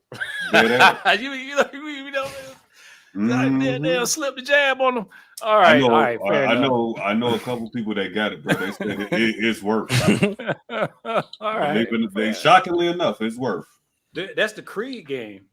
It's Creed, right? That one and the other one is one that came out before it. They said that one I too. When I get my chick, I'm gonna have to look at that. Oh yeah, so AIDS, we never got to you, sir. Yes, sir. I'll go through it real quick. So speak on it. I'm playing Dark Souls 3 right now. Yeah, you sure are. So that I'm just trying to get those finished, That's my last one. And like Riddler was talking about Witcher 3, those are my next games, actually. I'm going to play the second one. And then the third. Bless y'all soul. Damn. Like that? The control scheme, bro. I can't get you talking about the first one or the third one? Because the first one the first one for sure. Yeah. I skipped that first one. It's completely that's actually I didn't beat the first one. I didn't beat the first one. I played it and I enjoyed it, but I just, I was playing. That's when I was playing them Toei games back in the day. I was bootlegging everything, so it just didn't come across as smooth. Boss man, you got to think on it like this too, man. We was a different age then too. Yeah. It was, and we didn't have access to the newer ones too. Like now playing the Witcher 3 and going back to that one. Like, hey, if you've never played it, then hey, you can treat it as a different type of game and stuff. But man. Yeah, if you're trying to in series, if you're trying to go from Witcher 3 to Witcher 1, good luck. Like even with back in the day, the game Wet that's on PlayStation, I played it back then. I beat the hell out of that shit. I tried to play that shit recently. I'm like, bruh, how the hell did they come up with this controller scheme like this and think this was okay? Mind you, that game probably about 20 years old. Yeah, if I recall, the 007 games back in the 007 games back in the day had tank controls back then. Try and them Resident Evil controls. Yep. Also, here said he's working on the Witcher titles. That's it. That's the next titles you're starting on. Yeah. So after Dark Souls 3, I just have those two left, and then I'll be done with the library that I have left. But I've been working on it since January, and. So I can give you a much larger, extensive library. You join my family. But other than those, I previously played the Knights of the Old Republic games. I played the Metro games. What else? Yeah, just some more like classic style stuff that I've never got to try, but I really want to hop into Atomfall. I don't know if anybody's played that. I need to buy. I need to buy that. That's like one of the few games I need to buy. Yeah, that's like, what I'm looking forward to after. You know that I forgot to mention. I'm get what the fuck? Okay, never mind. I got a weird text message. That man, wait, he's checking for that check, boy. I got like the weirdest. That's what he got. Jay, okay, you calm down, sir. You thirsting? No, I forgot to mention. So, as much as hate as this series gets, right? One series I am gearing up to play towards the end of this year, because I own every single game, but I've yet to play them. Is the Assassin's Creed series? I have every single game, whether between Ubisoft and Steam, other than Shadows, because that's the last game I'm considering picking up buying is Shadow. Well, not considering I am going to pick it up, whatever. But that's something that I am looking forward to. You know, I hear a lot of people say like the first, second one, third one, and fourth one are like the greatest, and then Unity and a couple others are weird, or whatnot. And then, you know, of course, you have the RPG ones, which is like Origins. I think, truth be told, I only played about 10 hours of Odyssey, and I was playing it on the PS4. That's around the time I kind of just quit playing on my PS4 or whatnot. But I am looking forward to doing that, and also I'm looking forward to do a Final Fantasy series another Final Fantasy series playthrough, because I beat like about half of Final Fantasy games, and I haven't beat like the other half yet. Like I got to hop into what. Oh yeah, I sure did. That was a good ass nap. They always bring it because I was playing. I think I started working at Walmart overnight or whatever, and I came home tired. Right? I was like, no, I'm gonna try to stream. So what happened was, right? I had I started my stream. I think I was doing if y'all play Final Fantasy X, I was doing the battle against Unalesca. All right, y'all know that battle. Y'all know what I'm talking about. So I'm sitting there. I'm just like, you know, Jay, you can find the clip. We can show them the clip, Jay. You can find the clip. I don't know if I can find it. It just popped up on my my shout out the other day when I was streaming. Here. I'll find the clip. Y'all can keep going. I'll find the clip. Just say, hold on. Y'all might get a laugh at that one. That shit was hilarious. Overall, though, I feel like there needs to be more serious shit out instead of one-off-ish. Well, you know, it's like we always bring up with the conversation, though. It's like gaming. I think gaming right now is in a pretty good spot. But at the same time, though, I would love for game developers to take more risk. Because I know, actually, Jay brought this up to my attention a couple of days ago. So, you know, as y'all know Star Wars, right? Star Wars is finally doing their very first turn-based tactics game in the style of XCOM. Y'all know how amazing that is to see that happen? Like, wait. Mm-hmm. What you mean is you want to see big developers taking more risks. Is that what you said? Well, I want to see both. Basically, we got indies, man. Indies out here making. They got a game. People don't want to give any games a chance, man. I find that making them doing all kind of different stuff, man. Like this, you know, the dudes, you know, selling. They got the drug game now. Where you selling weed or something? Oh yeah, Schedule that's Schedule 1. Schedule 1. But no, got the Schedule 1 and the donut game. Come on. But no, I agree. Really though, I really do agree. The cadaver game. Knocking out teeth on a cadaver. Come on now, Starfield is not that bad. Yeah, you sure about that? I had to say something on that, man. Starfield ain't that bad. Come on, that's actually me in the. I will admit though, as far as Starfield go, that Star Wars fucking mod that you can put in that game is fucking amazing. Sounds to me like Starfield isn't really bad. It's just disappointing. Or it can be disappointing. It was expected. People wanted more from it. I feel like I never took it far. Yeah, I think it's fine. I didn't take it far enough to say it's bad or awesome. It was fine. I beat it once, you know, and unfortunately the model of how Starfield set up, it kind of lends itself to ridicule because I think you gotta beat it. You kind of gotta beat it to really kind of see more of the game. You have to beat it. It's designed to you have to keep beating it. It's almost like a weird inverted roguelike. You gotta beat it to see more of the game and get more stuff. It's weird. Yeah. No, I get that. Let me see here. I'm still looking for that clip. Oh, there it is, Jay. I found it. But here's the thing. Nice. When they, you know, we can name several like Final Fantasies. It technically is a series, even though each game is in a different universe, but it's still a series. You had Xenosaga, you had Xenoblade, you had Destiny. But after as many fucking DLCs D2 didn't put out, they could have had a Destiny 3 by now. Yeah. You know what I mean? Speaking of which, Oh, did any of y'all see what was it, Marathon? Like the Marathon gameplay? Don't know what I that haven't. is. No, I haven't. Seen it. It's a looter. It's that hero shooter from Destiny or something like that. Yeah. I saw it once. I just didn't really care for it. I was like, it's another. To me. I mean, look, again, I don't really judge games unless I play it, but like, I think it's just automatic. It's gonna fail, like because it's a hero shooter. Like that's just me. But like I said, that's the only from me looking at it. But I will have to play it to get my own opinion on it. Yeah. But like, that's just for me looking at it. I feel like you're wasting time, and basically. Yeah, it seems to me that it's Destiny. Okay, so Destiny had one good thing going for it, and that's like being able to load onto a map and shoot some cool guns, right? And that seems to be what they're trying to go for with the Marathon, but like, ooh, they need to make it look special.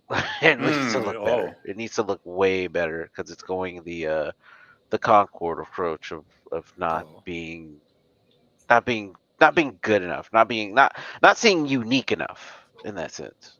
Yeah. Yes. I got that. Let's see. Comment here. Oh, I hear myself. Hold on. That's a heavy comment right there, dude. I don't know if that's the one I'm looking at. I think you about to grab. Yeah. He's a. This chat is so behind. So much hate on Switch 2. It's slowed out worldwide. But yeah.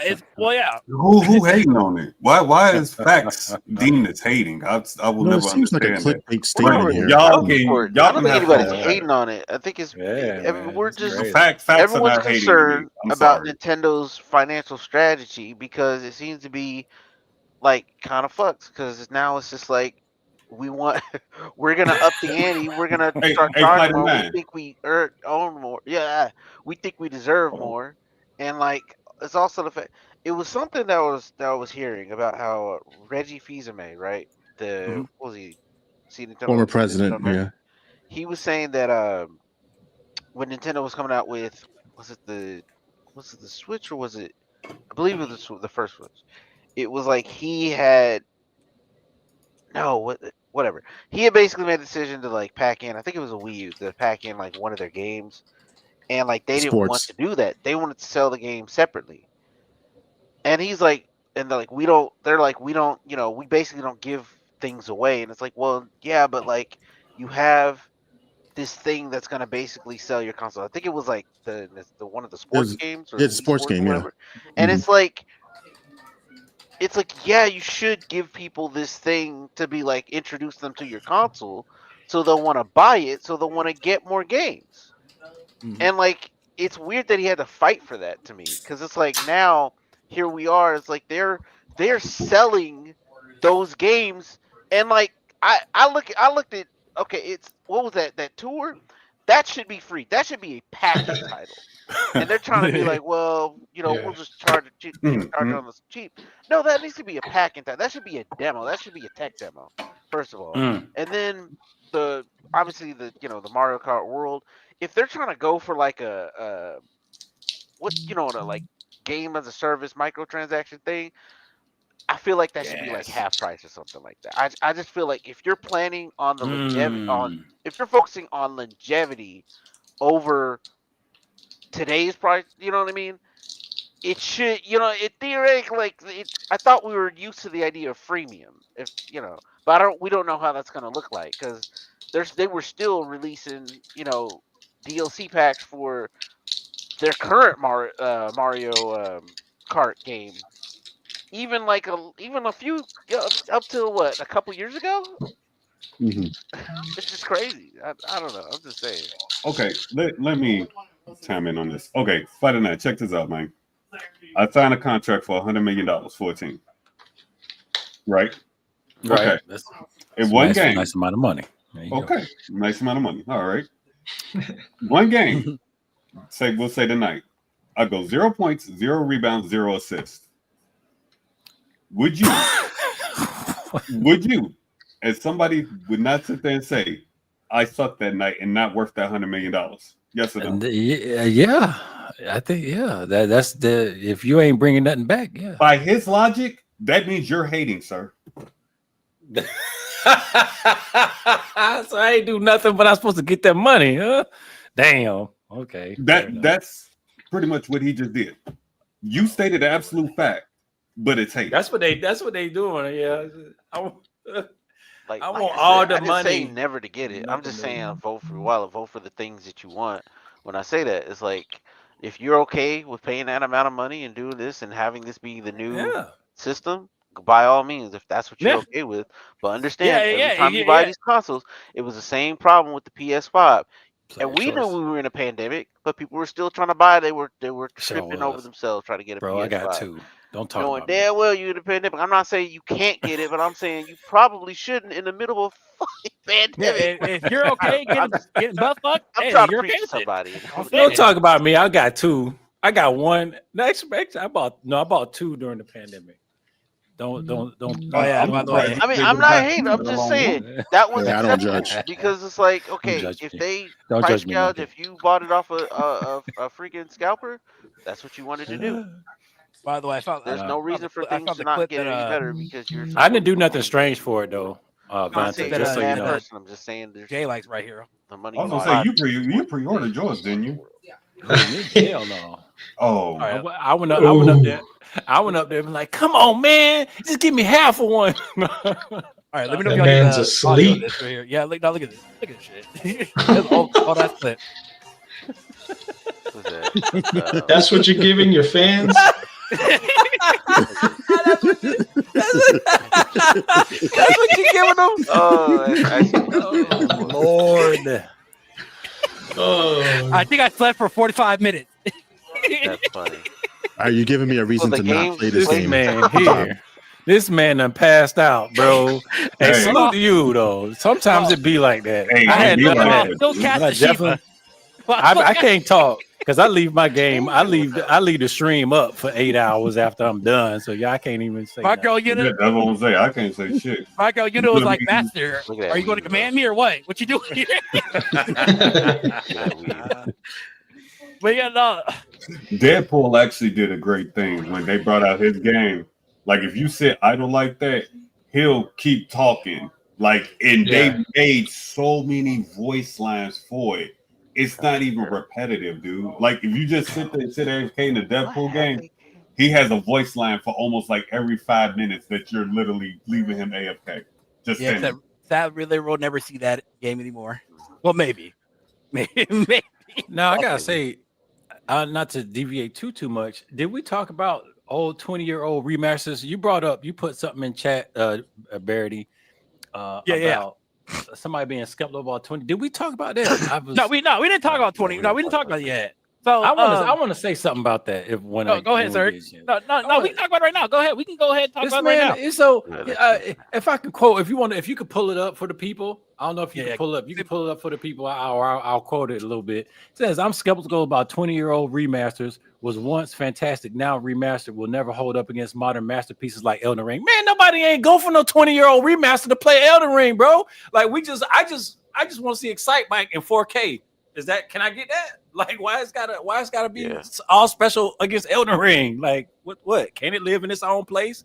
Can I get a Parasite Eve 2 remake, like remaster? Like, what's like?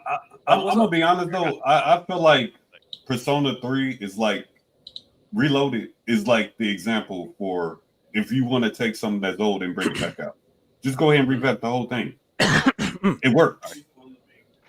They just shine it up. You don't got to do like Mad Max. Can I get a Mad Max with the Unreal Engine 5? Can I get Mad Max Unreal Engine 5 and a handbrake? I mean that's what I'm saying. Just look, why can't we just do that? That should be the standard. Honestly though, like real talk, I don't have a problem, with remakes or remasters. But here's the reason why I don't have a problem. I think I've spoken on this millions of times.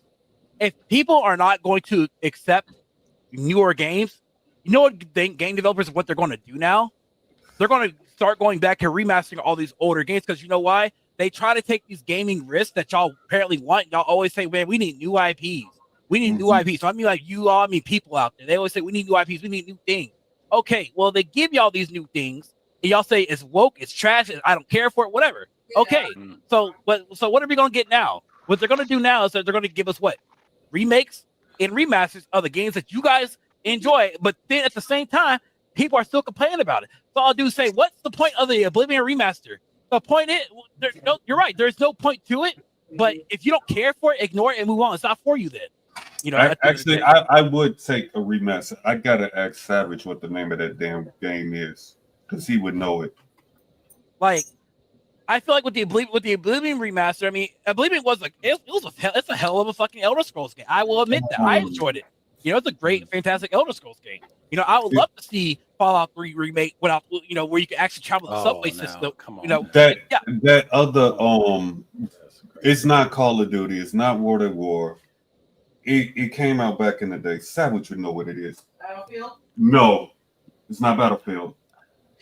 About Ninja Gaiden 2? Brought it up and I was like, yeah, they should redo it. Get a nice slick remake of Ninja Gaiden 2?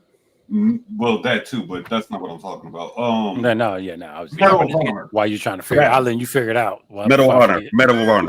Medal of Honor. I thought, yes, because Medal of Honor was like the precursor to the Call of Duty. Like that was the cinematic first person experience of like the World War games was that Medal of Honor, and then it turned to trash when they grew beards. I don't know. Yeah, they killed Medal of Honor whenever I think it was that Medal of Honor remake or something like that in 2010, I think. Was that one? It was that one. That's when the it was literally just called Medal of Honor, and that's when the series literally just died right then. That's when EA was like, yeah, we're done with Medal of Honor. Really? Because the one was that the one when they grew the beard to do, and it was like a modern combat. I think so. I believe so. That was the one that came out. Yeah, that was the one that came out like. Yeah, hold on. That was one that I guarantee it came out 2010. They kind of crapped the bed with that, and then I guess Call of Duty just took over from that point. Well, because I like old Rainbow Six. I don't like new Rainbow Six.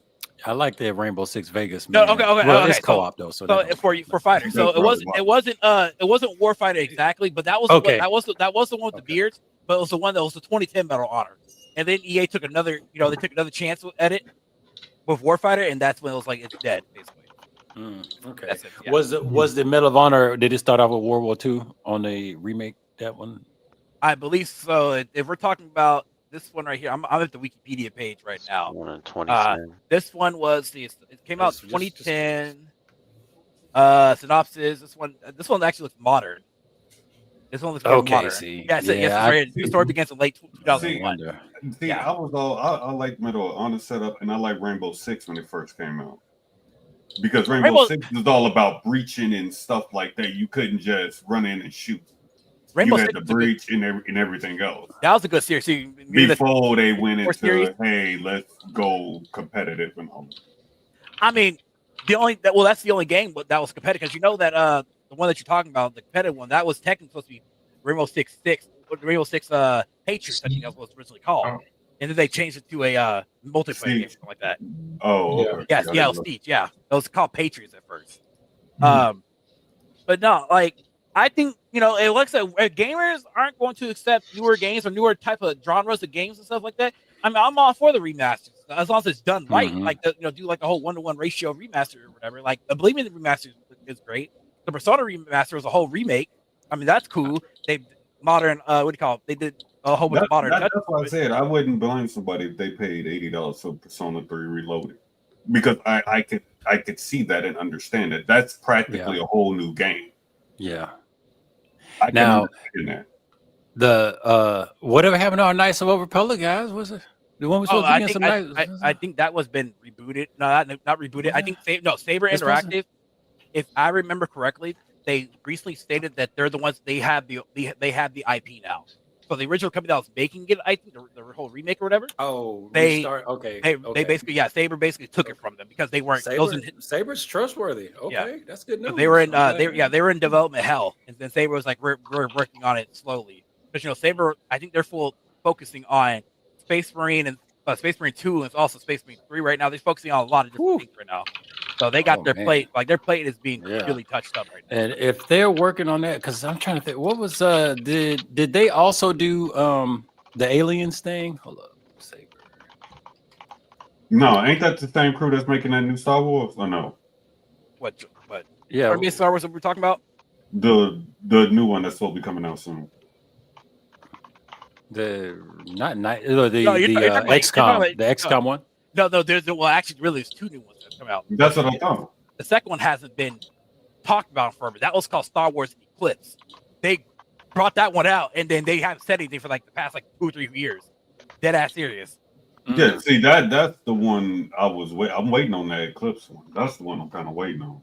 That's the one where when they showcased it. They showcased that I think about 2 or 3 years ago. No, then I know Saber like last year too. I know Saber from World War Z Aftermath. World War Z. That's what I know them from. I'll be right back now. Hold on. It is a fantastic game. Oh, I need to try that too. Space Marine 2 is pretty dope too. I want to get back to it. I've never actually sat down and actually beat World War Z. I've played it countless times. Never actually sat down and beat it. That shit kind of hard a little bit, but I give them a big shout out for the fact that they were able to take a third-person game and they modded that joint to be first-person, and the first-person one, like, it was tacked on and janky. It was actually a solid addition. And correct me if I'm wrong, I feel like it was for free, maybe for free too. Like I think it is for free because I don't remember paying anything else extra other than the game itself. But yeah, Saber's interesting. I'd be curious to see. I'm very much looking forward to another Knights of the Republic. But I say that 20-year remasters are fine. I feel like we were at the top of the stream when we were talking about, maybe not so much top, but we were talking about people being brave to create new IPs and stuff. There's a lot of stuff going on in the independent game scene. There's a lot of different game stuff, game thoughts coming out. I played a blob creature. What was it? I forget the name of the game. It was a 2D game but I'm just saying, like, just the different ideas, and maybe not so much the platforms, but we're still seeing new genres being built. Hell, Elden Ring, the Soul series is a new genre to an extent, and the dark fantasy is a new genre within itself. So the game industry is definitely, there's still plenty of games and different game types to make. It's just, I guess, how much they want to screw us. But I don't think we'll be short for ideas as far as that goes. The problem is that it's like Disparity said, though, a lot of these people don't want to take them risks because there's a lot of ideas floating around now. Oh yeah, the us six right now can sit here and come up with something for a game. You want to know how I know that? Yeah, I'm doing it. You doing it right now? As long as it's $80. And the thing is, as long as that, no, by that time it's got to be well, 120. It's like we can do it, right? The problem is that we can do the concept, we can do all that shit, but are people going to buy our product? That's the problem here. Because again, it's like people, they want newer games, but do they want to take the risk of buying these newer games because whatever quote unquote agenda that people are having in the world or whatever, right? And then you keep bringing up the indie scene, right? The problem is, look, it's like what Ridley stated earlier. There are people out there that just don't like indie games. It's like, well, they keep bringing it up. Well, I don't like AAA gaming. I don't like this. I don't like that. Okay, how about you try getting into the indie sector? No, I don't like indie games either. Then what do you like to enjoy? And that's where that's the point where I got that with a lot. That's why I don't engage with a lot of them people, because it ends up being, well, what do you like? Call of Duty, Fortnite.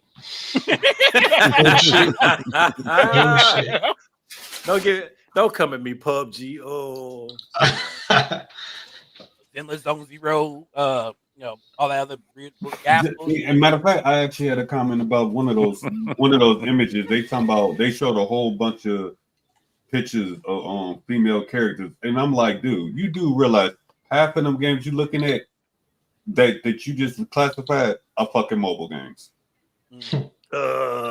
So that's mine. That's me right there. I'm a mobile game snob, bro. I can't. I'm sorry. I'm like, you ain't listed nothing that even comes remotely important. You posted a whole bunch of gacha games, dude. Like, are we serious right now? And also, keep in mind, and I made shots. We did that.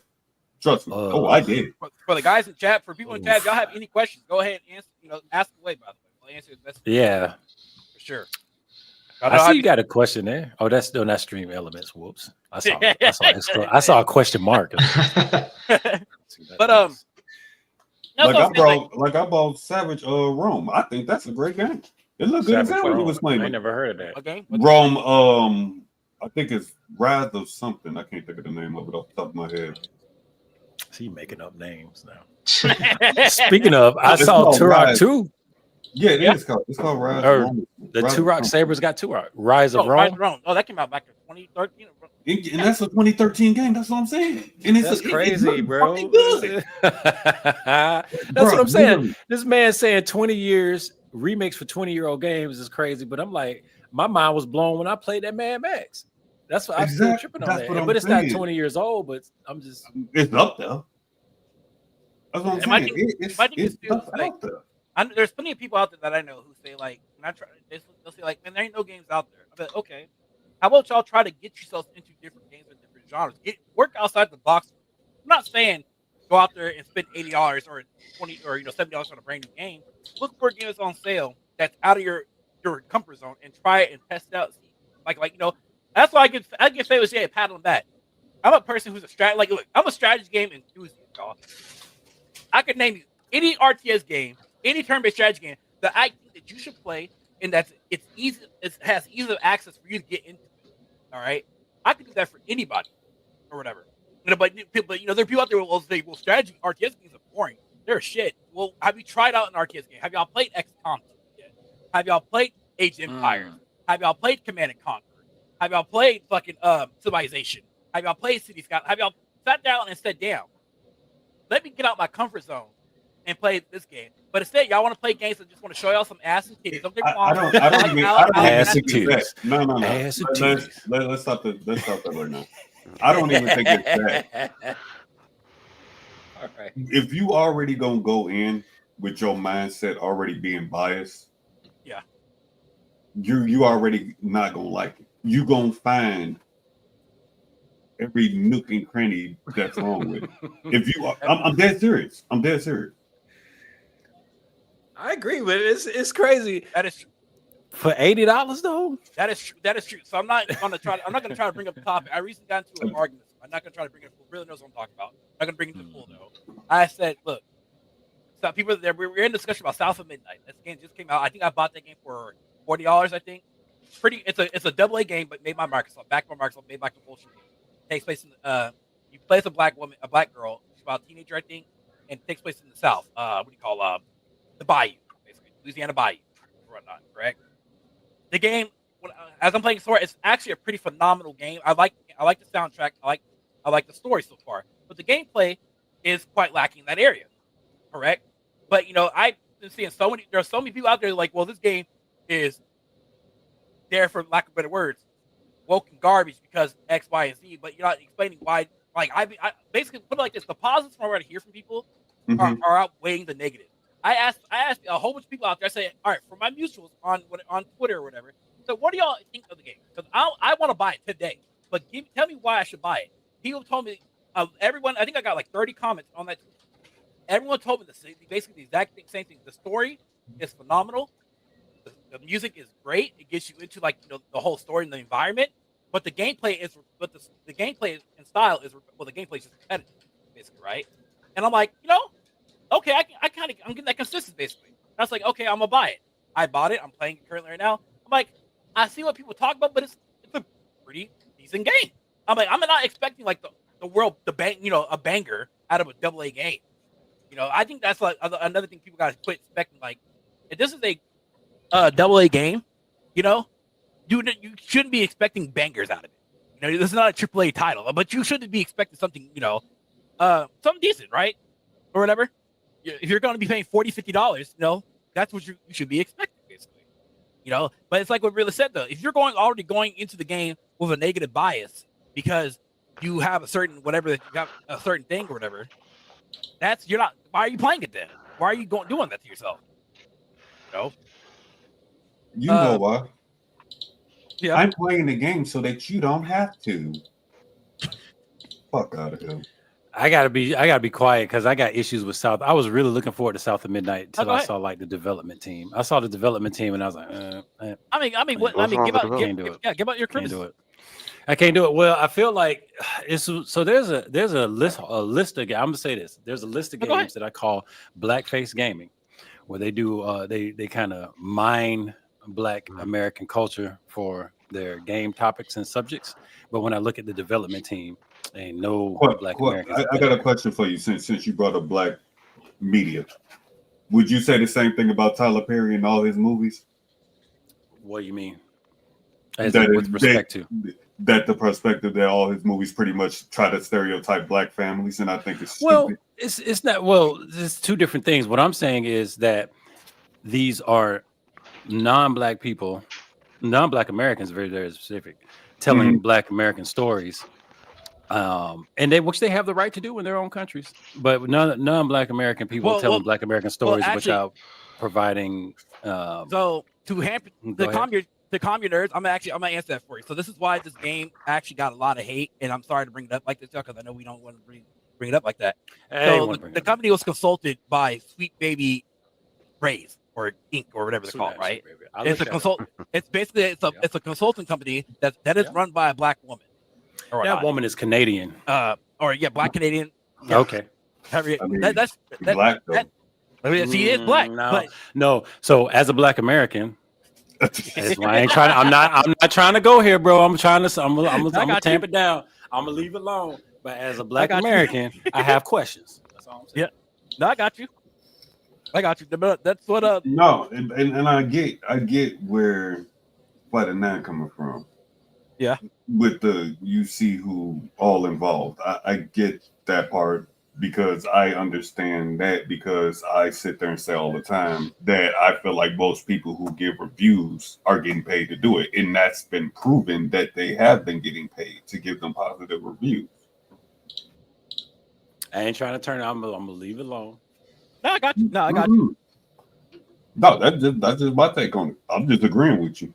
No, I feel like we discussed this to some extent, but I don't want to. Hey, he brought up South of Midnight, and I've been in offline. The South of Midnight, I've been kind of letting people know certain stuff. I'm like I say, I'm disappointed, and that's shame on me for that's how I would say vote with my wallet. So shame on me because I'm gonna restrict myself from playing this game because it is somebody for like me, if I like, which I suggest hey Riddler, shout out to y'all, develop these games and don't put make a whole Japanese samurai game with number of Japanese people in it, but make sure you getting paid. It's not for me. Like when it comes like I always tell anybody this. Like when it comes to video games, if it looks interesting to me, I will buy it because it looks interesting. If it's great, I feel you. That's always a vote with your wallet thing. I don't buy every game out there because your boy can't afford every game out there.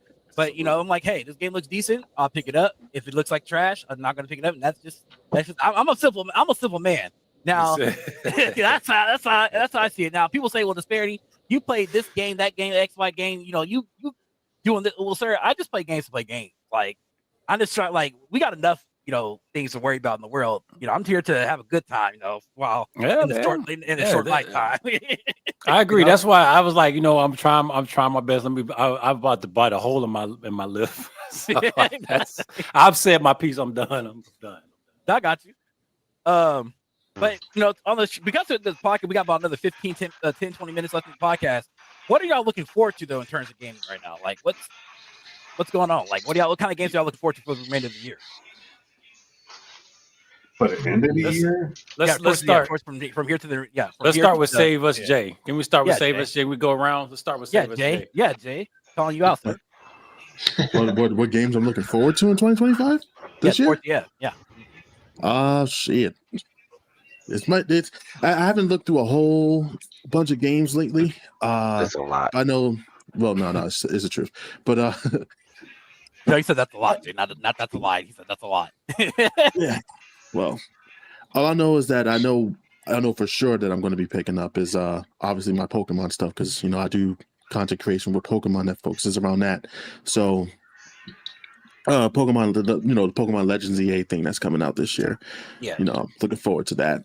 I know there's a lot of games. I know there are a lot of games that I did see, but I can't remember for the life of me, which ones? There was some. I know there was some indie titles that I did see in what the presentation was.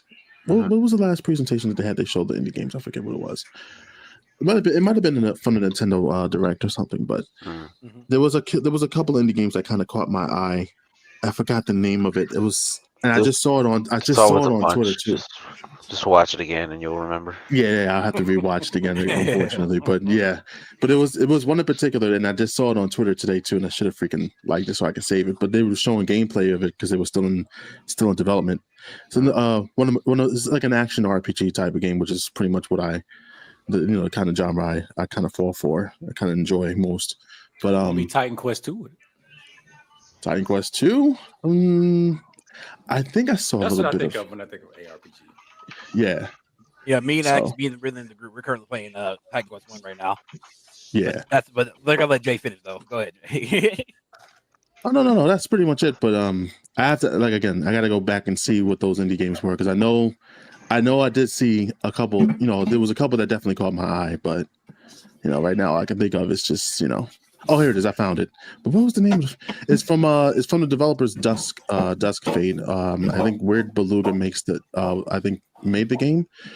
What was the name of the game? What is the name of the game? I just see it right here, and I put it on Steam too. God damn it! What's the name of the game? I don't know if you can actually show it off. Disparity for people to see. All right. I'm gonna send the link over. Yeah, post in chat. But yeah, there's a lot. Pretty much what they're working on right now. I know Robbie asked, "Why no games, Jake?" Because he's looking kind of ugly right now. So Yeah. I went the other way with that. I try to give him a little bit of credit. I've been knowing Jay for years. I just fuck. I fuck. Trust me, I definitely show my face a lot. But what about Vanta? Vanta, what you looking forward to coming up this year, bro? I'm literally looking up a list because I was just saying. I don't know. I feel you. I know. Because every time something else comes out, I'm like, I didn't even know that was coming out. So, let's see, Dragon Quest 1 and 2, Raido Remastered, the SMT game or whatever. The Shadow Labyrinth, that weird Pac-Man game that wasn't a Pac-Man game. Metroid Prime 4. I'm not gonna go through everything, but these are just some notable lists. Hold on. That's the game I'm gonna get too. I forgot all about that game. Goddamn. Onimusha 2. Onimusha 2. That's the remake. It's a somewhat mini remaster or something like that. Okay. They're it's like upscale something. Upscale. Something quick. Yeah. I mean, at least it's coming. I think I've been saying that for a couple of years. I've been saying like, man, they got to bring Onimusha 2 to PC and shit. And I agree. Well, they need to. Yeah, Onimusha was good. It's good shit. I'm getting it. What was it called? Dustbloods. I want to say Dustborn so bad. Dustborn. Gotta get that Switch. The From Software, not Bloodborne, not Elden Ring game. Oh my god! What was it? Not sure that. Supposedly Borderlands releases. Borderlands 4 is coming this year. We're gonna see what that's gonna be like. I can't play Borderlands unless I play with friends. Like I ain't gonna lie, somebody kind of boring to me. Man, hey, who you telling? I picked up that Tiny Tina, man, and like I done passed out on that. But yeah. Shame. Also, I'm curious about getting into Pokemon, so I was thinking about that. But let's see. They go grab you a Pokemon. I might. That's the only reason. I picked up the one on Switch. I picked up that first one. Look. That's the only reason why I would pick up ZA. The Nintendo Switch 2 for that game. Other than that, but that's the problem though. That's going to be $450 for one game. I ain't trying to. No. Why would you play? Wait, hold on. Why would you get ZA for the Switch 2? Because as any Pokemon, wait, it's coming out for the Switch, for regular Switch. It's out for the Switch and the Switch 2. The Switch 2 is just an enhanced version. That's then we good then. We good then. Okay. Yeah. $64. That's all you need. Thank you. Oh, shit, you save me money. Thank you. Yeah. So you about what, $30? Well, no, if you're gonna get the whole system, shit. Yeah, shit. Trust me, ain't no difference in between both versions. Just an enhanced. It has better, like better performance, so they say. The only thing that I'm sorry, but let me say this. I looked at that shit. The difference between the Switch 1 version and the Switch 2 version, can't tell the difference really. Yeah, who shared that? Somebody shared the specs on it in chat just a moment, not too long ago. I was wanting to mention that, but we do got the specs of the Switch here. Only major difference I saw was that the frame rate. That was it. Everything else still looked the same. All right, Aiden Z. We're talking about what we're looking forward to. Yes, ma'am. Yes, sir. Hey, we, they, them. Yeah. Hey, we're inclusive, man. Parts. Let's see. Lord. I'm looking forward to that Doom game. It looks cool. I don't know. We'll see how it turns out. I'm gonna be honest. Let me say this. I think that was Savage. That's what he was previewing that new he was playing the demo of that new Doom game. That game actually looks good, and I'm not even a Doom player, but I can honestly admit that looked like a damn good game. I might grab that. It looked like Dark Souls in first person, kind of like King's Field. Yeah, that looked like a damn good game, and I'm not even a Doom player. Keep that in mind.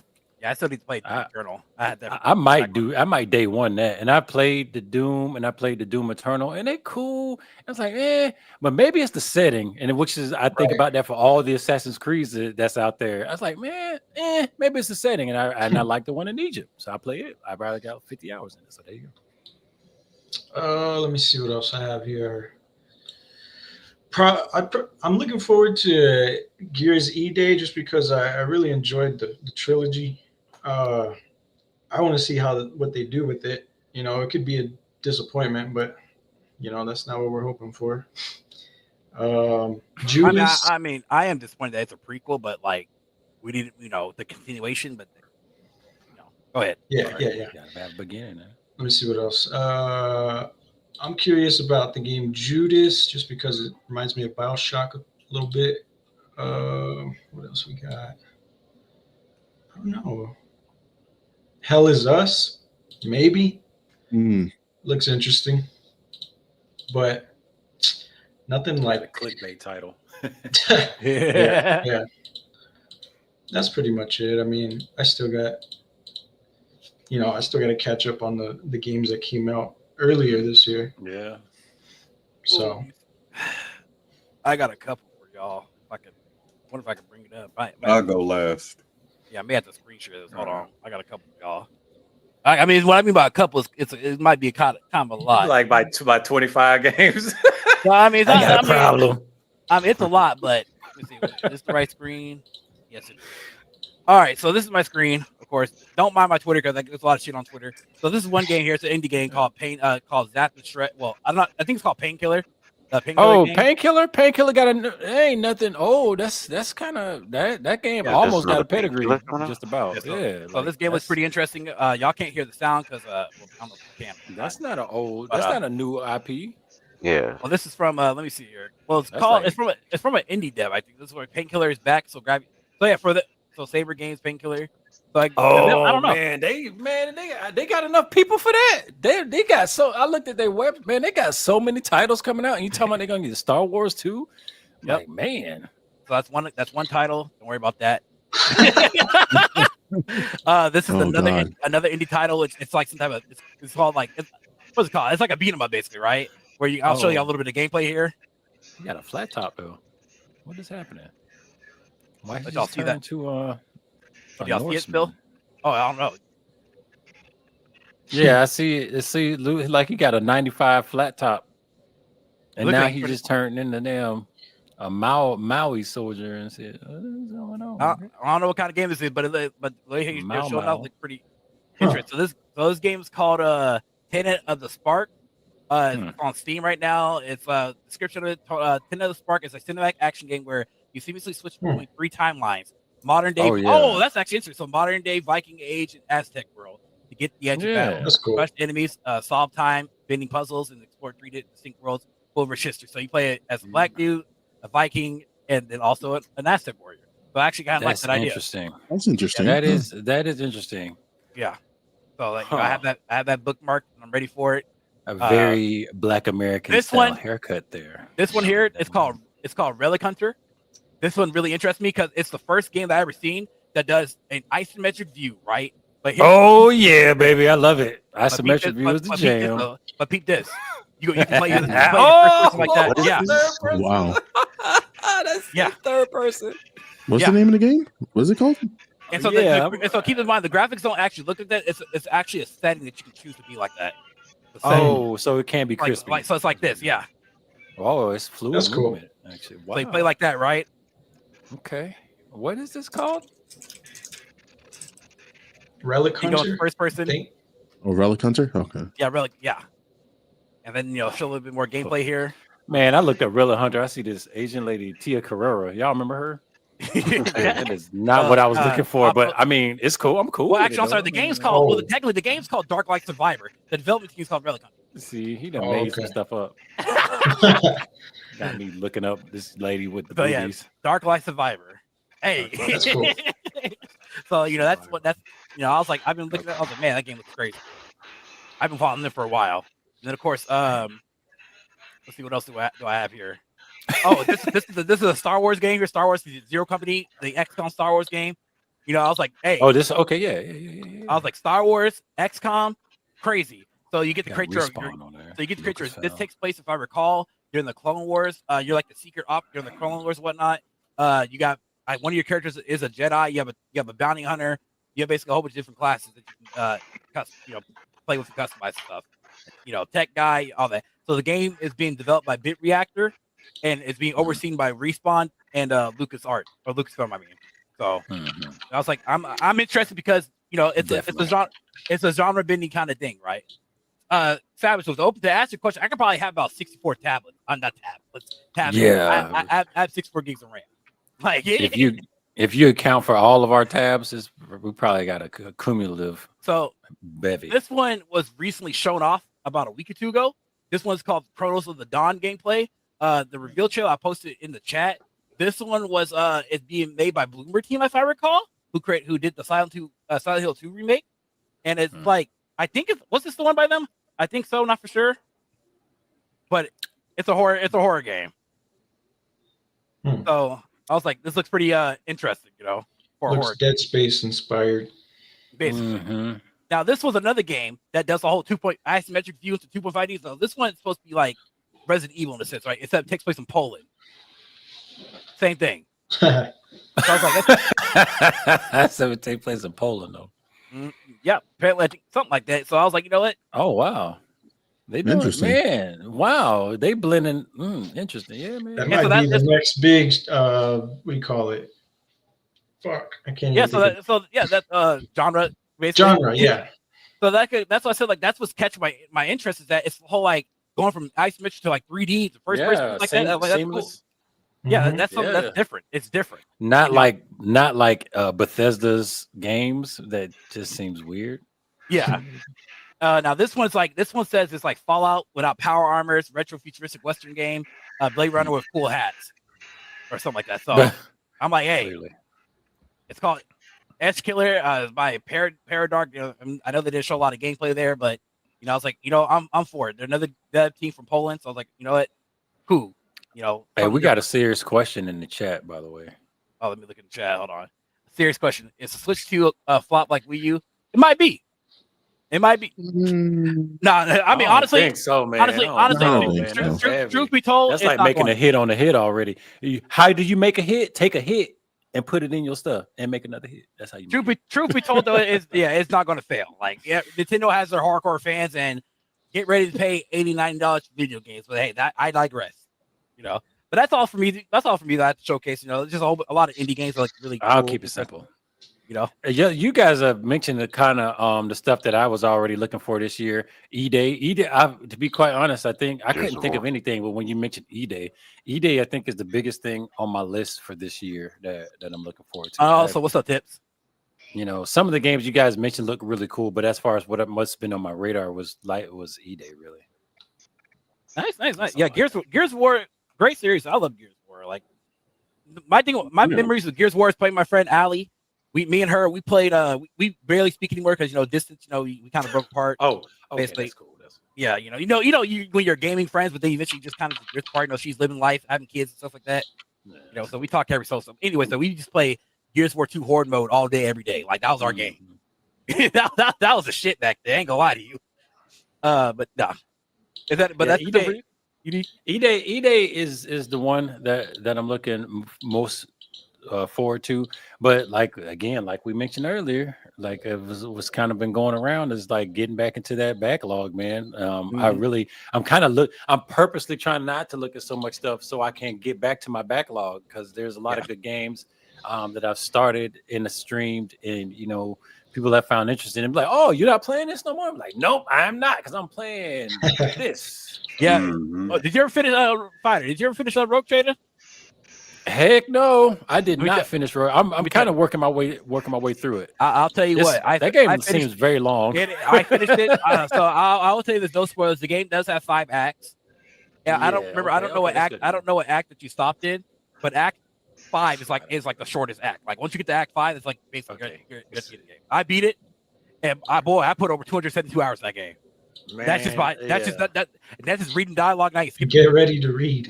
Yeah, we read. Riddler and I, we were working on that for quite a bit, man. That game, it's a long game, and reading it out and everything, it's a long game. I've gone back to it. I've streamed it a couple of times more, but it's not something. Fighter. I don't want to rush through it. You know what I'm saying? But because I also wanted to tack on the DLC. And go through the DLC, the thief or whatever, whatever the new character that they was introducing. I want to do that. Let me tell you, Fighter. When I beat the game, the deaths in the DLC around the time the DLC came out, I said, I'm good right now. See, that's what I was trying. I was like in the back of my head trying to get to the end of it before the DLC came, and that was some unrealistic stuff. Don't get me wrong, the game is fucking fantastic. I love Warhammer. Yeah, I love it. It's good. But that whole game, after playing that game for a whole year, 272 hours, it exhausted my will to go. Speaking of genre, how we were talking about how they flip genres in that one Dark Light Survivor in those games. Maybe that's a new thing, and they're flipping the genres like from first person, third person, isometric, and so on. Yeah, Owlcat games, man. Owlcat games have been pretty, in my head, have been some of the number one people to produce a title in a genre such as turn-based tactical or classic RPG, but then they'll flip so many other genres in that. You see a little bit of that in Pillars of Eternity. Darkfire specifically, how you've got the boat mechanics and different things like that. Then you got the story, text-based story mechanics in there. But they flip a lot of genres in the Pathfinder stuff, and they do the same thing. And I was blown away when I realized you actually had like the ship mechanics in the Warhammer Rogue Trader. And Owlcat Games, salute to them for that. But yeah, if these games look as cool as like this Dark Light Survivor with this genre stuff, if that's a thing, let's get some more of that. I'm for that. Yeah, if I recall, what's crazy? Last thing I want to say for let everybody else talk. The Baldur's Gate 3 did make an impact on the industry.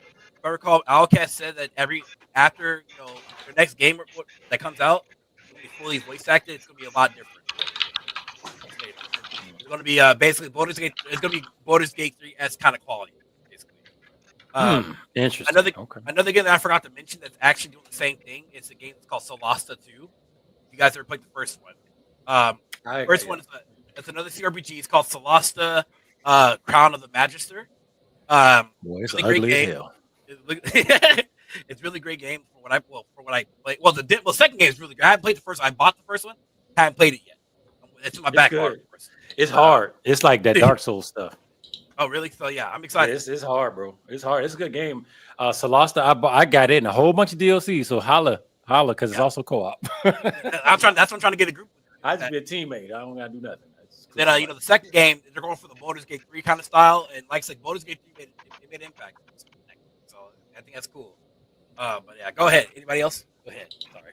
Riddler's last. I think Riddler had. I said I'll go last if everybody else. We got Vanta. We got Vanta because he said he was making. Yeah, Vanta. Oh yeah, he's making. He's got. Does it what? Did you ever get your list made? No, I already. He I was- went through it. He Yeah, went we through did it. If last I time. recall, correct me if I'm Oh. wrong, but he went through it while he was kind of in real time going through his list. Yeah. I was okay. going through it in real time. Like, Okay. I basically finished that up. There wasn't really much else of anything. There's stuff I'm curious about, the Nintendo stuff and all of that. But other than that, all the stuff I listed, yeah. That was cool. What's up? Wait, All right, brother. what is this? Xbox, PS, and Plus, we Steam got stuff still fanboys. coming out. What? Basically, what she's saying is that I purposely did that. You do not have to respond Okay, to that. Why not? Why not? Who is fanboys? That's a general question. Who's a fanboy? I think she's just messing with. Oh, y'all know her? The fall No, of Nintendo. I don't know. She talking stuff because I don't want to hear nothing. Right?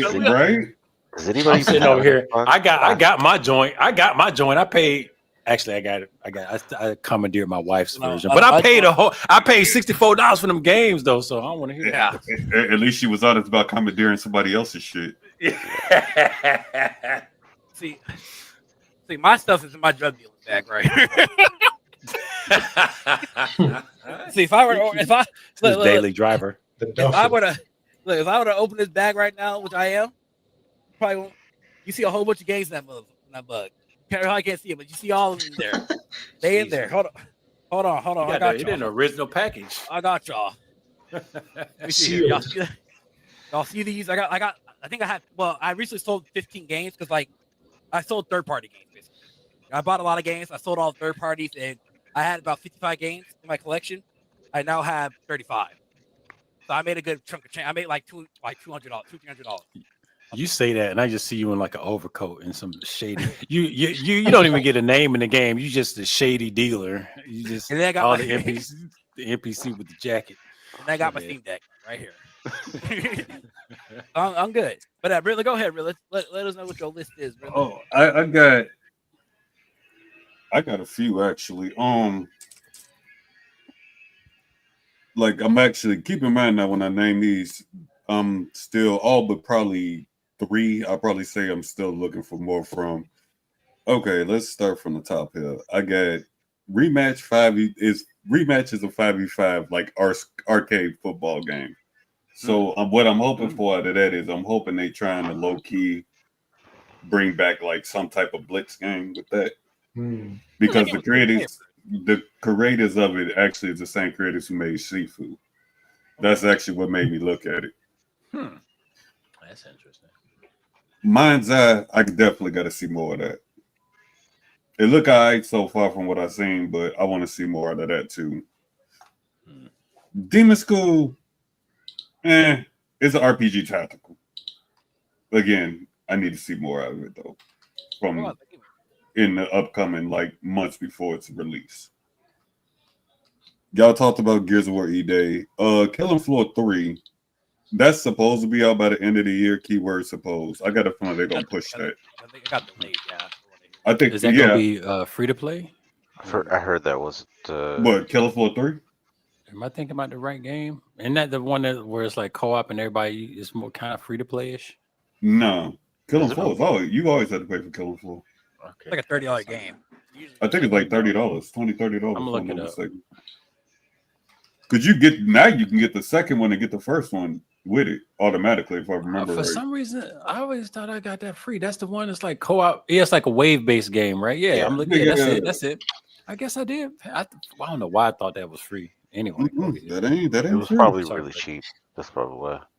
Okay, all right. Considering $80, so fair enough. Yeah, you're funny.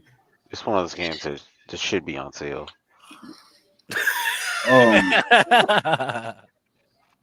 It's one of those you play a few times and then you know what I mean. We just don't feel like taking shit seriously. 1 and 2, hopefully 3 will have a little bit more meat to it. I like the concept. I mean, 2 was fine. I love me some co-op. So 2 was fine.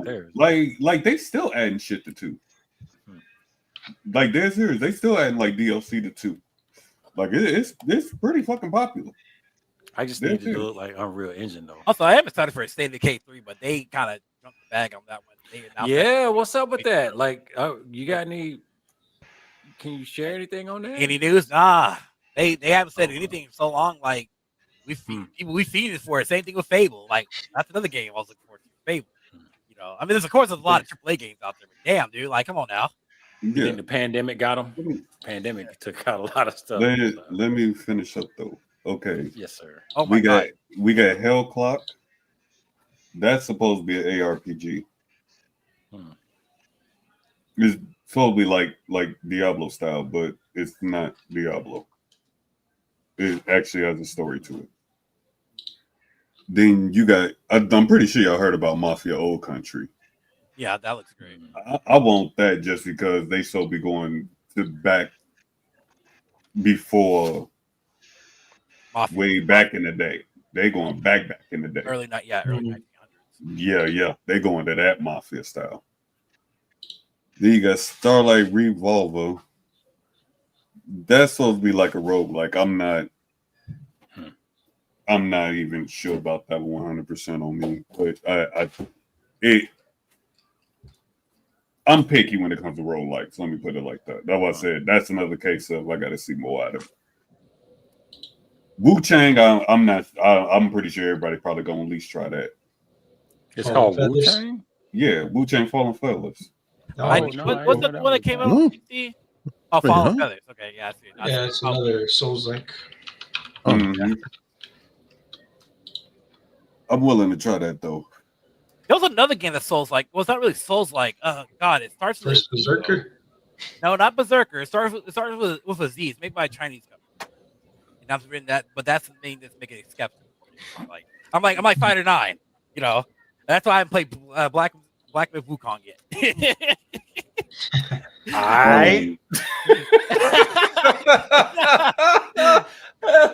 Oh, man. I ain't trying to be. I'm not trying to be racist or anything. But didn't nobody name Blade?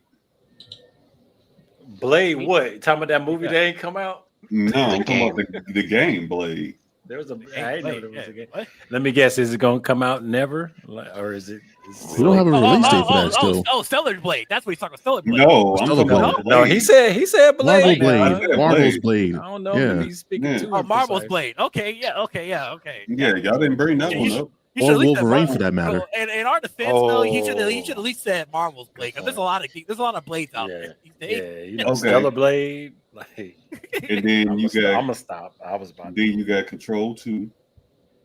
Yeah, Control. I still got to finish Control. Yeah. If you ain't played one, you need to play one. One is I played a good amount of one. One is a motherfucker. It's a good one. It is. It is. It's a good. Then you got Perfect Dark. I'm definitely planning to play that. Speaking of 20-year-old remakes. Oh yeah, you're right. Yeah, it's just. The hate for Perfect Dark is overblown. But go ahead. Then you got Nighthawks. Bet ain't nobody heard about that one. That sounds like illicit activity. You're funny, but no, that's gonna be a vampire RPG though. Wait. Go ahead. I'm sorry. No, but that's gonna be a vampire RPG. Nighthawks. You should check that out. Oh, it's a story game. It's a story-esque game. Yeah. Visual novel. Yeah, and then you have well, I'm probably the only person that probably gonna care about this one, but Wrestle Story is gonna be they making that into a turn-based RPG too. So I want to check that out and see how good that is. I can dig it. And then Spine, because the Gung Fu is a thing, and they need to accept that Gung Fu is a thing, and I'm glad somebody making a game out of it. I am in full support of that game. I don't even care if it end up being terrible. I'm gonna buy it and I will play it. I feel that, dude. I feel that. That's it for me. Like I said, so overall, like I said, gaming is in a good spot, but it's also the bad spot too. You just gotta pick and choose what you want, and enjoy yourself at the end of the day. That's what it comes down to. There's enough. There's plenty, man. There's plenty out there for everybody. I just hate when I hear people say, "Man, there ain't nothing to play." No, there's something to play. Yeah. You just don't want to sit there and play it. Like, especially look, you got as much as I hate to say it, you got Game Pass. Pay your $15, Yeah, you don't lose nothing. If you like the game, though, buy it. If you don't like it, well, you only spend $15 for Game Pass. There you go. Or if you got Steam and you can control yourself. Yeah, you get that Steam game, buy it day one, and play it for an hour, and get rid of that mug if you don't like it.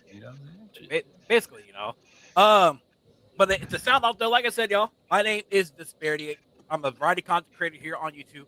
I got a lot of things going for me on this channel here, on this current channel. As you guys know, this is the gaming channel. I currently do Let's Plays. I do a little bit of visual essays, but right now I kind of turned to this more so of a live stream and some online matches and stuff. I currently got 2 other YouTube channels that are currently being worked on. Yes, I got 3 channels on YouTube. I have a purely if you guys are in like multiplayer online matches of RTS games, I do those games. Post on my secondary channel, and then in June and May I will be doing a tech channel. I'm sorry, not June and May. I'm sorry, June and July. I will be starting up a tech channel, and that's going to be a fun one. It's going to be computer tech, basically. Talking about computer parts, Steam Deck stuff. It's going to be it's in the planning phase right now. It's in the alpha stage right now, but I'm excited for that. I had a lot of growth from this channel this year and last year. My goal is to hit up to 2,000 subscribers this year, but that's just the far off goal. But if I can hit up 1,800, that's like the future goal right there. To hit up. If you guys enjoyed the content on my channel, always as y'all consider like and subscribe. If y'all enjoying what y'all are seeing. Find and let people know who you are and what you're about, sir. Yeah. I do. I'm a streamer, like I mentioned before. I'm just, I'm pretty chill. I don't get off into doing a whole lot. I just got a lot of in life stuff that's going on that's kind of keeping me away from getting too heavily into it. But I regularly get on Monday through Friday and hang out with the family, with the people online and run a stream here and there. I do a little bit of voice acting when I can, and yeah, that's really really about it as far as all that goes. But yeah. And like I said, guys, as always, their socials are in the description below. But definitely, please do check them out whenever y'all can. We all have the time to. And their socials will lead to their other socials, such as YouTube and much more. So, Jay, let people know who you are, what you're about, and what are you up to, sir? Well, I do Pokemon variety games over on my channel. So right now I'm just doing the Star Wars series. And right now, currently for my channel, trying to get to the full partner program. So just asking for anybody that's listening, check out my videos posted pretty much every day. I have videos that I have scheduled that goes all the way up to fucking, at this point, probably all the way up to freaking by the end of the summer, honestly, because I have a lot of videos I posted up there. So I would appreciate it if you guys, have a look, give it a like, give it a watch, so we can get those watch time hours up and get this partner program going. So, we greatly appreciate that. All right. Ridley, let people know who you are, what you're about. GT4VA, Garrett Thompson, the 4th voice actor. I am a YouTube partner and I am a writer as well as a voice actor. I am currently working on finishing my 2nd novel and currently playing Witcher 3 Icy for all my community members, as well as currently having about the IWL back for season 3. We just finished up Survivor Series.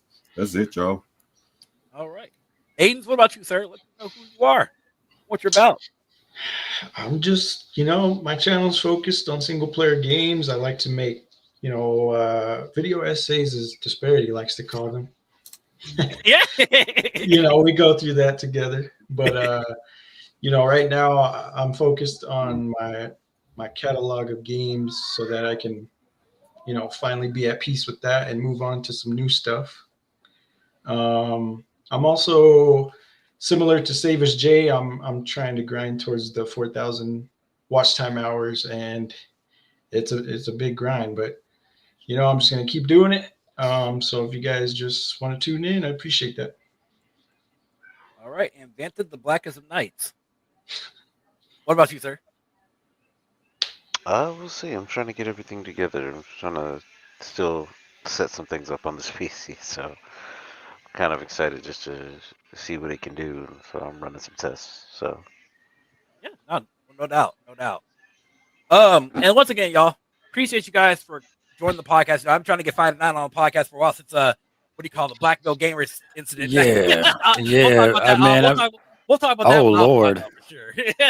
Oh, there was an incident. Uh-oh. not, Did I not really, miss something? not really an incident, but like we'll talk about it after. But but I appreciate y'all for joining. Honestly, it's always a good time, having gaming conversations. Now, there's a lot like in gaming. There's a lot more positives than the negatives. We can talk about the negatives, but like positives just kind of basically outweigh, and I'm not the kind of guy that rage bait all people and shit like that. But I try to do these podcasts at least once or twice a month because we're all adults here. And so if anybody in the chat or anybody wants to come back for another podcast, just let me know, and I'll let you guys know for the most part when the next one's gonna happen. You should try to have it again. Like I said, No, I ain't never coming back. No. I bet nigga fuck. He'll come back when I say so. Bullshit, man. Never coming back. But it's always a good time though. And I appreciate you guys. Next time, I don't know. Next month will probably sometime again around the same time next month. It's always gonna be on a Thursday, 7:00. So like I said, if y'all wanna come back and hang out, talk about video games, because that usually gives us enough time to see like what gaming news is going on in the world. Like I don't get how people can do podcasts every week when there's nothing going on throughout the week. I don't get that, but that's just me. So once again, thank y'all for watching. Thank y'all for your support. We'll see y'all for the next one. And Bongos, maybe revoke your access to Oblivion.